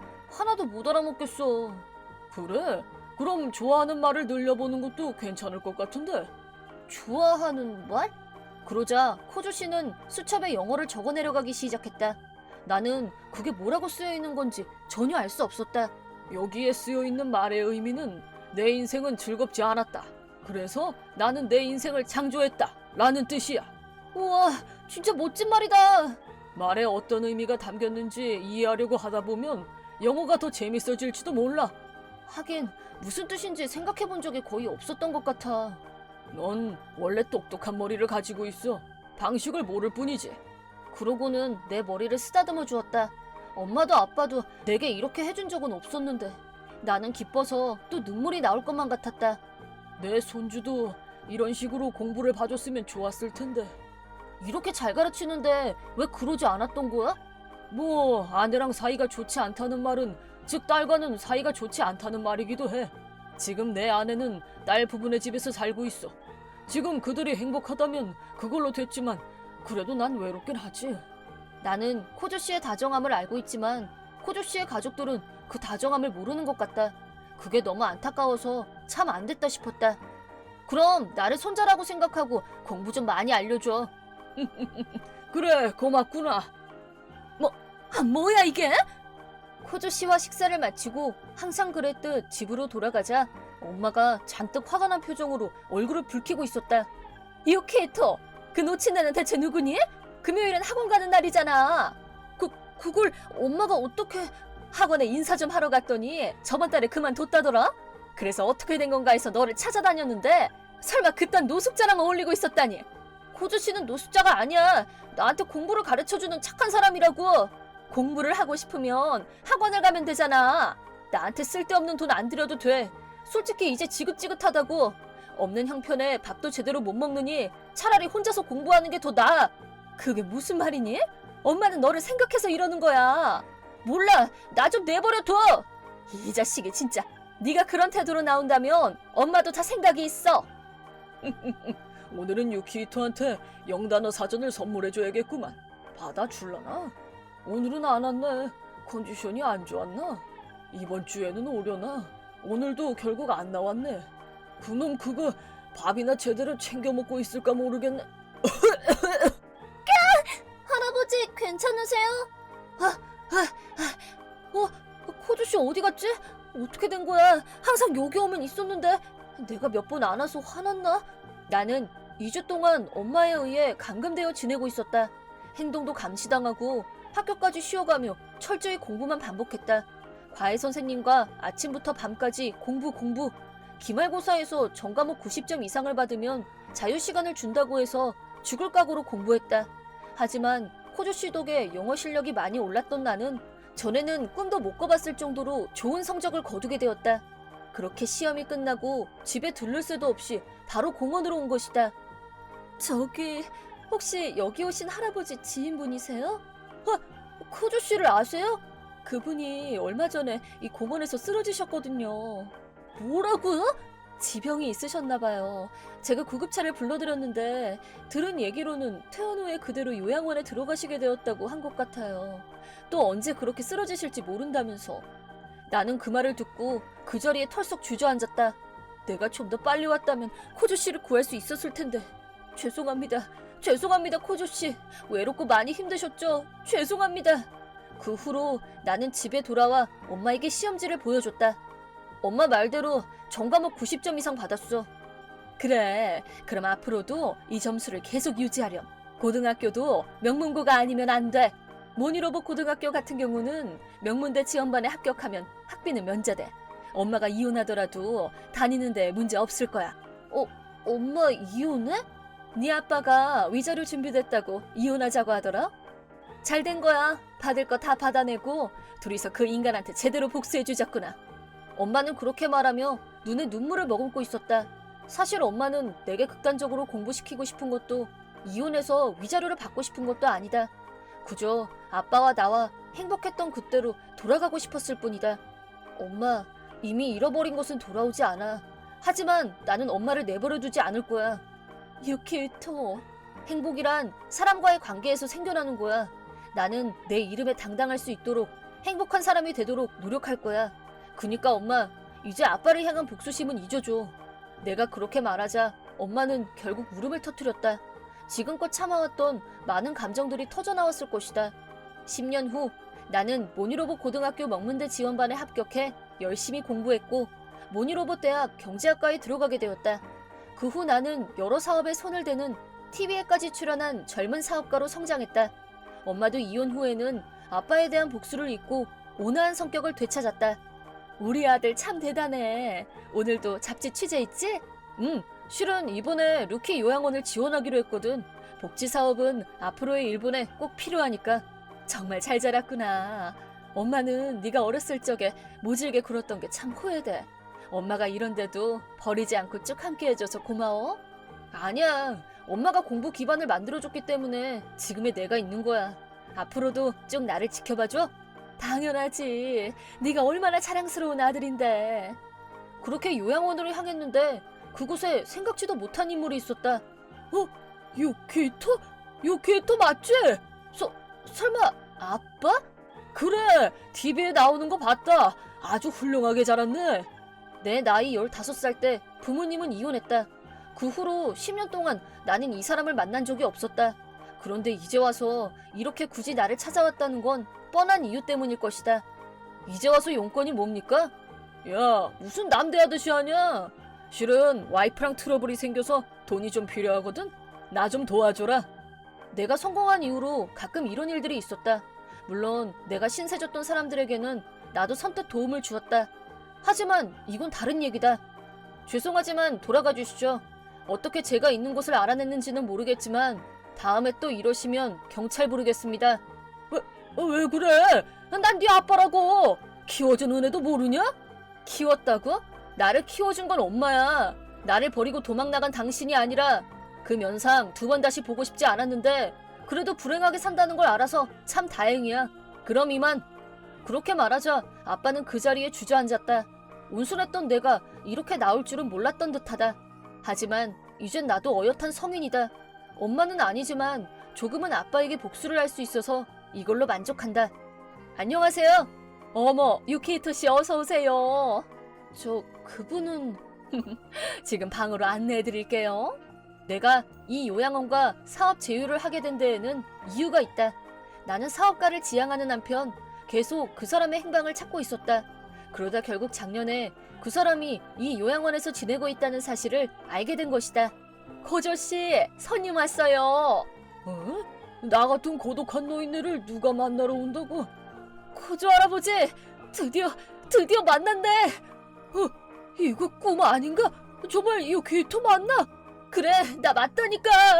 나는 코조씨를 끌어안고 아이처럼 엉엉 울었다. 코조씨도 기뻐하며 내 등을 다정하게 두드려 주었다. 내가 하고 싶은 얘기가 참 많아. 10년치나 된다고. 나도 너랑 다시 대화하는 날을 10년 동안 쭉 기다려왔어. 천천히 얘기해보자고. 나는 지금까지 코조 씨와 함께한 날들을 하루도 잊어본 적이 없다. 나를 구해준 은혜를 갚기 위해 무엇을 해야 할지 아직은 잘 모르겠지만 엄마한테도 코조 씨 얘기를 하여 주말에는 우리 집에서 함께 지내기로 했다. 코조 씨도 매우 기뻐했고 지금은 진짜 가족처럼 생활하고 있다. 그날 내가 너한테 다가가기를 참 잘했어. 네 덕에 나는 지금 이렇게나 행복해. 정말 고맙다. 나야말로 고맙지. 앞으로 또 많은 행복을 만들어 나가자고. 내 이름은 쿠로사와 마나미, 27의 전업주부이다.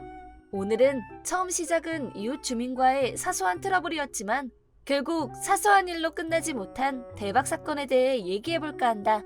나와 동갑내기 남편 토미오는 결혼한 지 반년 정도 됐고 남편이 최근에 직장을 새로 옮겼다. 새로 옮긴 직장은 사원용 아파트가 있었고 잘 됐다 싶어서 얼마 전에 사원용 아파트로 이사도 새로 했다. 이사를 마치고 당일날에 바로 옆집 사람에게 인사를 하러 갔다. 옆집에서 나온 사람은 여자였고 이름은 와카미야 에리카 씨. 나이는 얼핏 보기에는 나하고 비슷해 보였다. 나중에 남편에게 들으니 그녀의 남편은 우리 남편의 직속 상사였다. 만약 옆집하고 트러블이 생기면 회사에서 남편이 곤란할 수도 있겠다 싶어서 의식적으로 사소한 것도 조심조심하며 지냈다. 몇 번 얘기를 나눠보니 에리카 씨는 시원시원하고 얘기하기 편한 사람이었다. 나이도 나보다 2살 위로 예상대로 비슷한 나이대라 금방 가까워졌다. 우리는 집 앞에서 마주할 때마다 수다를 떨 정도로 편한 사이가 되었다. 에리카 씨는 사원 아파트에 입주한 지 1년 정도 됐는데 단지 내에 아는 사람도 제법 많이 있었다. 그런 에리카 씨를 통해서 사람들과 인사도 많이 할 수 있었다. 오며 가며 인사하는 사람들이 늘어났고 새 집과 새 환경에 익숙해져 갔다. 그렇게 한 달 정도가 지났고 여러 사람과 알고 지내면서 이곳 생활에 적응도 잘 되고 즐거움도 늘어가고 있었다. 그러던 어느 날 에리카 씨로부터 어떤 모임에 초대를 받았다. 다른 게 아니고 사택 부인들끼리 모여서 티타임 갖기로 했는데 마나미 씨도 참가하는 거 어떨까 해서. 물론 흔쾌히 가겠다고 대답했다. 나, 에리카 씨 외에 4-5명 정도 사람이 더 있었고 가까운 카페에 모여서 차를 마셨다. 한 3시간 정도 그 자리에 앉아서 커피 케이크를 먹으며 얘기를 나눴고 나오면서 계산을 하려고 했는데 당연히 더치페이를 하기로 얘기가 됐었지만 어머, 이게 어떻게 된 거지? 지갑이 안 보이네? 가방을 마구 뒤지던 에리카 씨가 지갑이 없다고 했다. 그리고 나를 보면서 있잖아, 아무래도 내가 지갑을 두고 나왔나 봐. 너무 미안한데 돈 좀 빌려줄 수 있을까? 그때는 나도 깊게 따지고 뭐고 할 것도 없이 네, 그러세요. 제가 빌려드릴게요. 의외로 덜렁거리는 타입이구나. 그 정도밖에 생각하지 않았었는데 그 일이 있고 몇 주 후 그날 이후로 몇 번이나 에리카 씨와 마주쳤지만 어쩐지 마음이 편하지가 않았다. 왜냐하면 아무리 기다려도 지난번 카페에서 빌려준 돈을 갚지 않았기 때문이다. 단순히 깜빡한 걸 수도 있지만 그때 모임 말고도 어쩌다 둘이서만 카페에 갔던 적이 있었는데 이번엔 현금이 없다면서 나한테 꺼달라고 하는 것이다. 2번이나 연속으로 그랬으면서 도무지 돈을 갚을 생각을 안 했다. 금액만 놓고 보면 그리 대단한 액수는 아니지만 단지 액수만의 문제는 아니라는 생각이 들었다. 그렇다고 내가 먼저 독촉을 하기도 껄끄럽고 돈 빌려주고 갚으라는 말도 못한다는 게 답답하고 기분도 안 좋았지만 그냥 잊어버리고 끝내기로 했다. 큰 돈도 아닌데 감정 상해봐야 좋을 게 없으니까. 그렇게 털어버리고 집에서 여유 있게 차를 한 잔 마시고 있었는데 같은 사택에 사는 다케마츠 씨한테서 라인이 왔다. 저기 지금 시간 괜찮아? 네, 괜찮아요. 무슨 일 있으세요? 내가 신경 쓰이는 일이 있어서 자기한테 물어보려고. 지난번에 우리 카페에서 모임했을 때 에리카 씨 돈을 자기가 대신 냈잖아. 그치? 네, 그랬어요. 오지랖 떤다고 그럴지도 모르겠지만 그 돈 돌려받았어? 아니요, 까먹은 것 같더라고요. 내 예상이 맞았네. 네? 그럼 혹시 다른 분들도 비슷한 경험이... 다들 경험 있지. 지난번처럼 다 같이 모여서 차 마신 거는 처음 하는 이벤트였는데 아, 네. 처음인지는 몰랐어요. 근데 나도 그렇고 다른 사람들도 그렇고 에리카 씨하고 둘이서 차 마시고 밥 먹고 그런 적은 있거든? 이유는 모르겠는데 그 여자가 돈을 낸 적이 한 번도 없었어.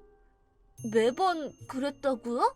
나도 처음엔 나만 그런 줄 알았는데 지난번 모임 때 마나미 씨한테 대신 내달라고 하는 거 보고 나서 혹시 다른 사람들한테도 그랬나 싶어서 내가 가볍게 사람들한테 물어봤거든? 그랬더니 다들 빌려주고 못 받았다고 하더라고. 예외 없이. 나쁜 사람은 아닌 것 같은데 자기가 낼 돈도 절대 안 내는 게 문제지. 그럼 내 돈도 까먹은 게 아니라 아마 구렁이 담 넘어가듯이 없던 일로 하겠지. 그렇다고 갚으라고 하는 것도 그렇잖아요. 그러니까 앞으로는 조심하는 게 좋아. 네, 그럴게요. 남편은 젊고 엘리트고 출세도 빠른 사람인데 에리카 씨는 왜 그런지 모르겠어. 일부러 얘기해 주셔서 고마워요. 다케마츠 씨 얘기는 충분히 신빙성이 느껴졌고 그렇게 생각한 근거도 있었다. 예를 들자면 얼마 전 연휴에 남편과 같이 친정에 다녀왔는데 그때 일부러 에리카 씨 주려고 토산펌을 사와서 선물했다. 하지만 며칠 후 에리카 씨는 남편과 여행을 다녀오면서 나한테 아무것도 사오지 않았다. 꼭 답례를 받아야 되는 건 아니지만 기분 문제니까. 다른 예를 들자면 내가 에리카 씨를 집으로 불러서 다과를 대접한 적은 여러 번 있었지만 에리카 씨가 나더러 집에 오라고 한 적은 한 번도 없었다. 거듭 말하지만 뭘 기대하고 그런 건 아니다. 그런 일로 남의 흉을 보면 오히려 내가 속 좁게 느껴져서 더 짜증이 나지만 여러 번 반복되다 보면 자연스럽게 기분이 나빠지고 감정이 쌓이고 남편한테라도 불만을 쏟아놔야 속이 풀릴 것 같았다. 대충 그렇다네. 기분이 진짜 별로야. 이용당하는 것 같고 그 돈은 받아도 안 받아도 그만이라고 쳐도 기분 별로야. 내가 속 좁은 사람 같잖아. 안 그래? 무슨 말하고 싶은지 알겠다. 미안, 일하는 중일 텐데. 근데 너무 답답해서 그냥 담아둘 수가 없었어. 지금 점심시간이야. 괜찮아. 자기 말 들어보니까 옆집 사모님 짠순이의 민폐네. 사이다 발언 날려주네. 내가 애써 그 표현을 피했지만 돌려 말할 게 뭐가 있어. 캐릭터가 그런데. 그렇긴 해. 근데 남편분은 짠돌이 아니야? 전혀. 오히려 돈을 잘 쓰는 편이지. 얼마 전에 여러 명이서 술 마시러 갔는데 그분이 다 냈어. 가끔 점심 먹으러 부하들하고 같이 나가면 점심도 잘 사주셔. 되게 의외다. 회사에서 능력도 있고 그렇다고 잘난 척하는 것도 없고 괜찮은 상사를 만나서 다행이다 싶을 정도야. 근데 부인은 완전 짠순이의 민폐. 남편이 돈을 잘 쓰니까 자기가 더 허리띠를 바짝 졸라매나? 글쎄. 근데 옆집 남편분은 특별히 돈 들어가는 취미생활이 있는 것 같지도 않던데? 술자리에서도 항상 먼저 일어나는 편이고 술자리에서 부인 자랑도 엄청 하고 완전 애처가던데? 자기 말대로면 옆집 남편분은 사람 너무 괜찮네. 그래, 진짜 괜찮다니까? 위에서도 아래에서도 다 평판이 좋아. 남편분이 좋으면 뭐해? 난 부인 때문에 골치가 아픈데. 웬만하면 안 보는 게 좋아. 스트레스 받으면서 뭐하러 만나? 적당히 안전거리 유지하는 게 어때? 사정이 이렇다 보니 에리카 씨에 대해서 안 좋은 인식이 점점 쌓여갔다. 다른 사람들과 모이면 에리카 씨에 대해 불만 토론장이 되기도 하고 나뿐 아니라 전반적으로 더는 싫다며 에리카 씨하고 엮이지 않으려고 했고 점차 그녀 주변에서 사람들이 떨어져 나갔다. 언제부턴가 암묵적으로 다 같이 모임을 가질 때도 에리카 씨한테는 아무도 연락을 안 했다. 안 됐지만 어쩔 수가 없었다. 그녀를 부르면 누군가 대신 돈을 내주고 절대 못 돌려받을 테니까. 에리카 씨도 그런 분위기를 눈치챘겠지. 점점 사람들을 대하는 태도가 어색하달까? 어딘가 쓸쓸해 보인다고 할까? 그건 그거대로 또 마음이 불편했다. 그러던 어느 날 남편하고 거실에서 편하게 쉬고 있을 때 초인종이 울렸다. 꽤 늦은 시간이라 이 시간에 대체 누구지? 하고 봤더니 에리카 씨! 문 앞에 에리카 씨가 있었고 그녀의 눈은 초점이 풀리고 정신 나간 사람처럼 보였다. 굳이 물어보지 않아도 무슨 일이 있다는 걸 한눈에 알 수 있을 정도로 얼굴이 파랗게 질려있던 에리카 씨. 우리는 일단 에리카 씨를 집 안으로 들어오게 했다. 집 안으로 들어오게 하고 의자에 앉힌 뒤 따뜻한 차를 내왔다. 그때까지 아무 말이 없던 그녀가 크게 한숨을 쉬더니 큰 소리로 엉엉 울기 시작했다. 혹시 우리가 자기만 따돌린 걸 알고 이러나 싶고 그게 이렇게 서럽게 울리는가 싶기도 하고. 부탁해요. 나 좀 살려주세요. 더 이상은 이렇게 못 살 것 같아요. 라고 울면서 머리까지 숙이고 애원하기 시작했다. 내 이름은 와카미야 에리카. 29의 전업주부이다. 8살 위인 남편 H는 회사에서 과장직을 맡고 있고 우리는 회사가 운영하는 사원 아파트에 살고 있다. 친정 부모님은 자동차 부품 제조 공장을 경영하고 있고 주로 대기업에 납품하는 하청업체이다. 대단히 부유한 가정 환경은 아니었지만 중산층 정도 수준의 큰 어려움 없이 자랐다고 생각한다. 남편 H와 만난 것은 내가 대학생일 때였다. H는 그때 이미 지금 다니는 회사 직원이었고 부품 주문 문제로 아버지 공장에 직접 온 적이 있었다. 그렇게 공장에서 우연히 처음 만났다. 아버지가 중간에서 우리를 소개해준 셈이다. 그 후로 H가 적극적으로 연락을 해왔고 연인 관계로 발전하게 됐다. 그때 그 사람은 여유 있고 매너도 좋고 성격도 좋고 멋있는 사람이라고 생각했었다. 대학 재학 중에 프로포즈를 받았고 졸업과 동시에 결혼식을 올렸다. 아버지 회사 입장에서도 나쁠 게 없는 일이라 가족 모두 우리 결혼에 대찬성이었다. 대학을 갓 졸업하고 사회 경험이 없는 햇병아리로 결혼 생활이 시작되었다. 그리고 그것은 지옥과도 같은 시간의 시작이기도 했다. 자기야, 내 핸드폰 혹시 못 봤어? 아무리 찾아도 안 보여서 지금 노트북으로 연락하고 있어. 미안, 내가 말한다는 걸 깜빡했네. 거실에 있는 상자 한번 열어봐. 이건 스마트폰이잖아, 최신형. 그건 입구야. 어제 내가 샀어. 나랑 똑같은 걸로. 고마워. 뭘 이런 걸 다. 근데 내가 지금 찾는 건 전에 쓰던 게 안 보여서. 그거 내가 처분했어. 처분이라니? 버렸단 거야? 왜? 뭐 문제 있어? 그거 엄청 오래된 기종이던데? 그렇긴 한데 새 기종으로 바꿀 때 백업도 해야 되는데? 꼭 남겨둬야 할 거라도 있어? 옛날 건데? 연락처랑 사진 같은 건 어떡해? 사진은 내 폴더에 전송해뒀고 연락처는 이제 필요 없지 않나? 뭘 놀래? 넌 이제 내 와이프잖아. 그럼 과거에 알던 인간관계는 정리하는 게 당연한 거지. 뭐래니 정말? 자기나 관리해? 은근히 무섭네. 무서워? 뭐가? 진심으로 하는 말이었어? 내 말이 뭐가 틀렸어? 결혼했으니까 당연하지. 너야말로 괜한 꼬투리 잡지 마. 그건 그렇고 지금 밖에 나왔어? 핸드폰 케이스나 새로 살까 하고. 근데 그거 어떻게 알았어? 핸드폰에 GPS 내장해놨거든. H는 결혼을 하고 나자 갑자기 다른 사람이 되었고 병적으로 집착하고 속박하고 간섭했다. 핸드폰에 GPS를 내장해놓고 내가 가는 곳을 수시로 위치 추적하면서 감시했다. 그뿐 아니라 저녁 6시 이후에는 외출을 금지했고 당연히 친구를 만나는 것도 허락하지 않았다. 집 밖을 나서면 곧바로 전화를 걸어서 이유를 따져 물었다. 남편의 감시는 날이 갈수록 심해졌고 마침내 돈도 카드도 사용하지 못하게 됐다. 식비나 공과금 같은 건 필요할 때마다 달라고 얘기해야 했고 영수증을 보여주고 체크를 했기 때문에 비상금도 챙길 수가 없는 형편이 되고 말았다. 남편 동행 없이는 집에서 나갈 수도 없는 신세가 되고 말았다. 그런 생활을 하다 보면 사람이 우울증에 걸리고 정신적 스트레스 때문에 미칠 지경이 되는 게 당연한 일 아닐까? 그런 나한테 유일하게 허락돼 있던 일이 같은 사택에 살고 있는 부인들과의 교류였다. 그것도 낮 시간만 허용됐지만 말이다. 그 시간은 나에게 있어 유일하게 숨을 쉴 수 있는 소중한 시간이었다. 하지만 그 시간도 어느 순간부턴가 사라지고 말았다. 이유를 모르는 것은 아니다. 만날 때마다 돈 한 번 안 내는 사람하고 누가 계속 만나고 싶을까? 사실 지금까지 참아준 것만 해도 미안하고 고마울 뿐이다. 그런 작은 즐거움마저도 사라져버린 지금 남편에게 최대한 가볍게 부탁을 해봤다. 적은 금액이라도 좋으니까 내가 마음대로 쓸 수 있는 돈을 좀 주면 정말 고맙겠는데 그래줄 수 있어요? 그 말을 들은 남편은 너 남자 생겼냐? 그 남자 선물이라도 사게? 남편이 열심히 일해서 벌어온 돈이야. 어디서 허튼 수작이야? 불같이 화를 내더니 폭력을 휘둘렀다. 이런 일이 있었다고 에리카 씨가 털어놓았다. 폭력을 당한 건 어제이고 그때는 남편의 사과를 받고 그냥 넘어갔지만 아무리 생각해도 이제 더는 참을 수 없을 것 같다고. H씨는 현재 출장 중이고 기회는 지금뿐이라는 생각에 도움을 청하러 왔다고 한다.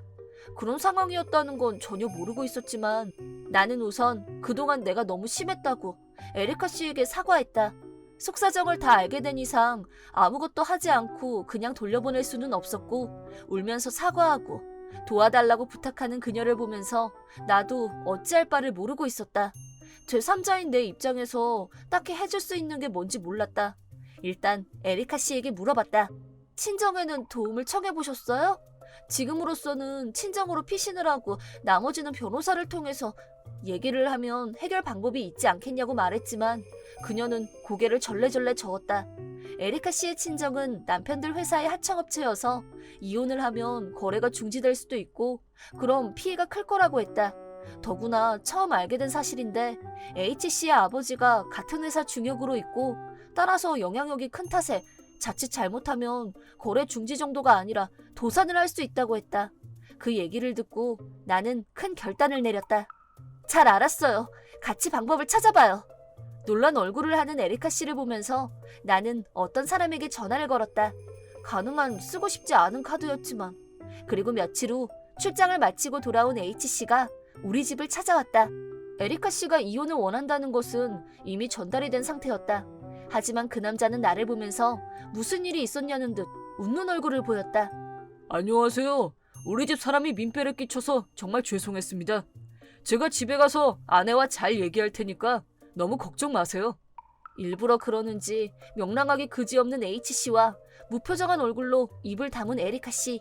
H씨는 에리카 씨를 데리러 왔다는 말투였는데 그때 방 안에서 어떤 사람이 등장했다. 오랜만이군, H. 이런 데서 만나고 싶은 마음은 없었는데 말이야. 사장님, 여기는 어떻게... 이 사람은 카나다 후미야. H씨와 우리 남편이 다니는 회사의 사장님이고 나의 친정 아버지이기도 하다. 그렇다면 나는 사장님의 엄친딸이 되는 셈인데 내가 왜 평사원인 남편과 사택에서 서민적으로 살고 있냐 하면 남편은 평범한 가정에서 평범하게 자란 사람으로 학력 면에서 보나 커리어 면에서 보나 특별할 점이 없는 사람이다. 하지만 나는 그런 남편을 진심으로 좋아했고 결혼도 내가 원해서 하게 됐다. 하지만 우리 두 사람의 가정 환경이 너무 달랐기 때문에 친정 아버지는 우리 결혼을 탐탁치 않게 생각하셨다. 그런 아버지의 마음을 돌리기 위해 무던히 노력했었다. 남편 역시 무엇이든 하라는 대로 다 하겠다며 애원한 결과 그럼 이제부터 우리 회사에서 일하게. 대신 내 사위라는 사실은 절대 비밀로 해야 하네. 누구의 힘도 빌리지 않고 누구나 다 인정할 만한 실적을 만들어내겠다고 약속해 주게나. 이게 아버지가 내건 결혼 승낙 조건이었다. 이런 이유로 남편은 아버지 회사로 직장을 옮겼고 이 사실을 아는 건 몇몇 측근뿐이었다. 따라서 H씨는 당연히 이런 사실을 전혀 몰랐을 것이다. 다시 방금 전 상황으로 돌아와서 당황한 H씨에게 아버지가 단호하게 말씀하셨다. 안타까운 일이야. 자네가 제법 쓸만한 인재라고 생각했었는데 하지만 실체를 안 이상 우리 회사에 둘 수는 없네. 물론 H씨 입장에서는 마른 하늘에 날벼락 같은 얘기일 거다. 사장님, 잠시만요. 아내가 무슨 말을 했는지 모르겠지만 부부간의 갈등도 있고 오해도 있는 거 아니겠습니까? 그리고 에리카 씨를 향해 다가가더니 내 말이 맞지? 우리 둘이 다시 잘 얘기해서 풀자. 어? 이쯤 되면 적당히 넘어가는 게 일반적이겠지만 이날 에리카 씨는 평범한 분위기가 아니었다. 아니요, 절대 그렇게 못해요. 당신 정상 아니야! 지금까지 맺힌 한을 다 풀려는 것처럼 소리를 질렀다. 그 모습을 본 아버지는 부인 생각은 알았을 테니까 나머진 차차 연락하기로 하지. 잠시만요, 잠시만! 이건 어디까지나 부부 사이에 일어난 일입니다. 그런데 그런 일로 해고라니 말이 안 된다고 생각합니다. 그러자 아버지는 어이가 없다는 듯이 한숨을 내쉬고 자네가 괴롭힌 사람이 부인 한 사람에서 끝나는 게 아닐 텐데 아닌가? 아버지는 차분한 목소리로 잘못을 꾸짖었다. H씨는 자신의 지위를 이용해서 요사원들에게 성관계를 강요했다는 것이다. 비열하고 교묘한 방법으로 피해자들을 입막음하고 여러 명의 여사원들이 같은 피해를 입었지만 지금까지 피해 사실을 폭로한 여사원은 한 명도 없었다. 하지만 몇 주 전에 피해를 입은 여사원 중 한 명이 용기를 내서 피해 사실을 폭로했고 그 덕분에 H씨의 만행이 마침내 드러나게 됐다. 이런 일이 드러난 이상 해고를 당하는 건 당연한 일일 것이다. 내가 아버지에게 전화를 했을 때는 이미 회사에서 해고가 결정된 상태였다. 이 일을 포함해서 직접 얼굴을 보고 얘기해야겠다면서 아버지가 우리 집에 직접 오셨다. 그렇게 H씨는 재고의 여지 없이 해고되었다. 그 후 성폭행 피해자들과 에리카 씨로부터 위자료를 청구받았고 결국 가지고 있던 모든 재산을 위자료로 지불하고 빈털터리가 됐다고 한다. 에리카 씨는 친정으로 돌아갔고 현재 자기 인생을 되찾기 위해 노력 중이다. 우리 둘은 가끔 만나서 차를 마시고 얘기를 나누는 좋은 친구 사이가 되었다. 얼마 전 에리카 씨가 전 남편에게 받은 위자료로 고급 온천 요관으로 여행을 가자면서 나까지 데리고 가주었다. 그동안 신세만 졌는데 자기 인생을 구해준 것에 대한 작은 보답이라면서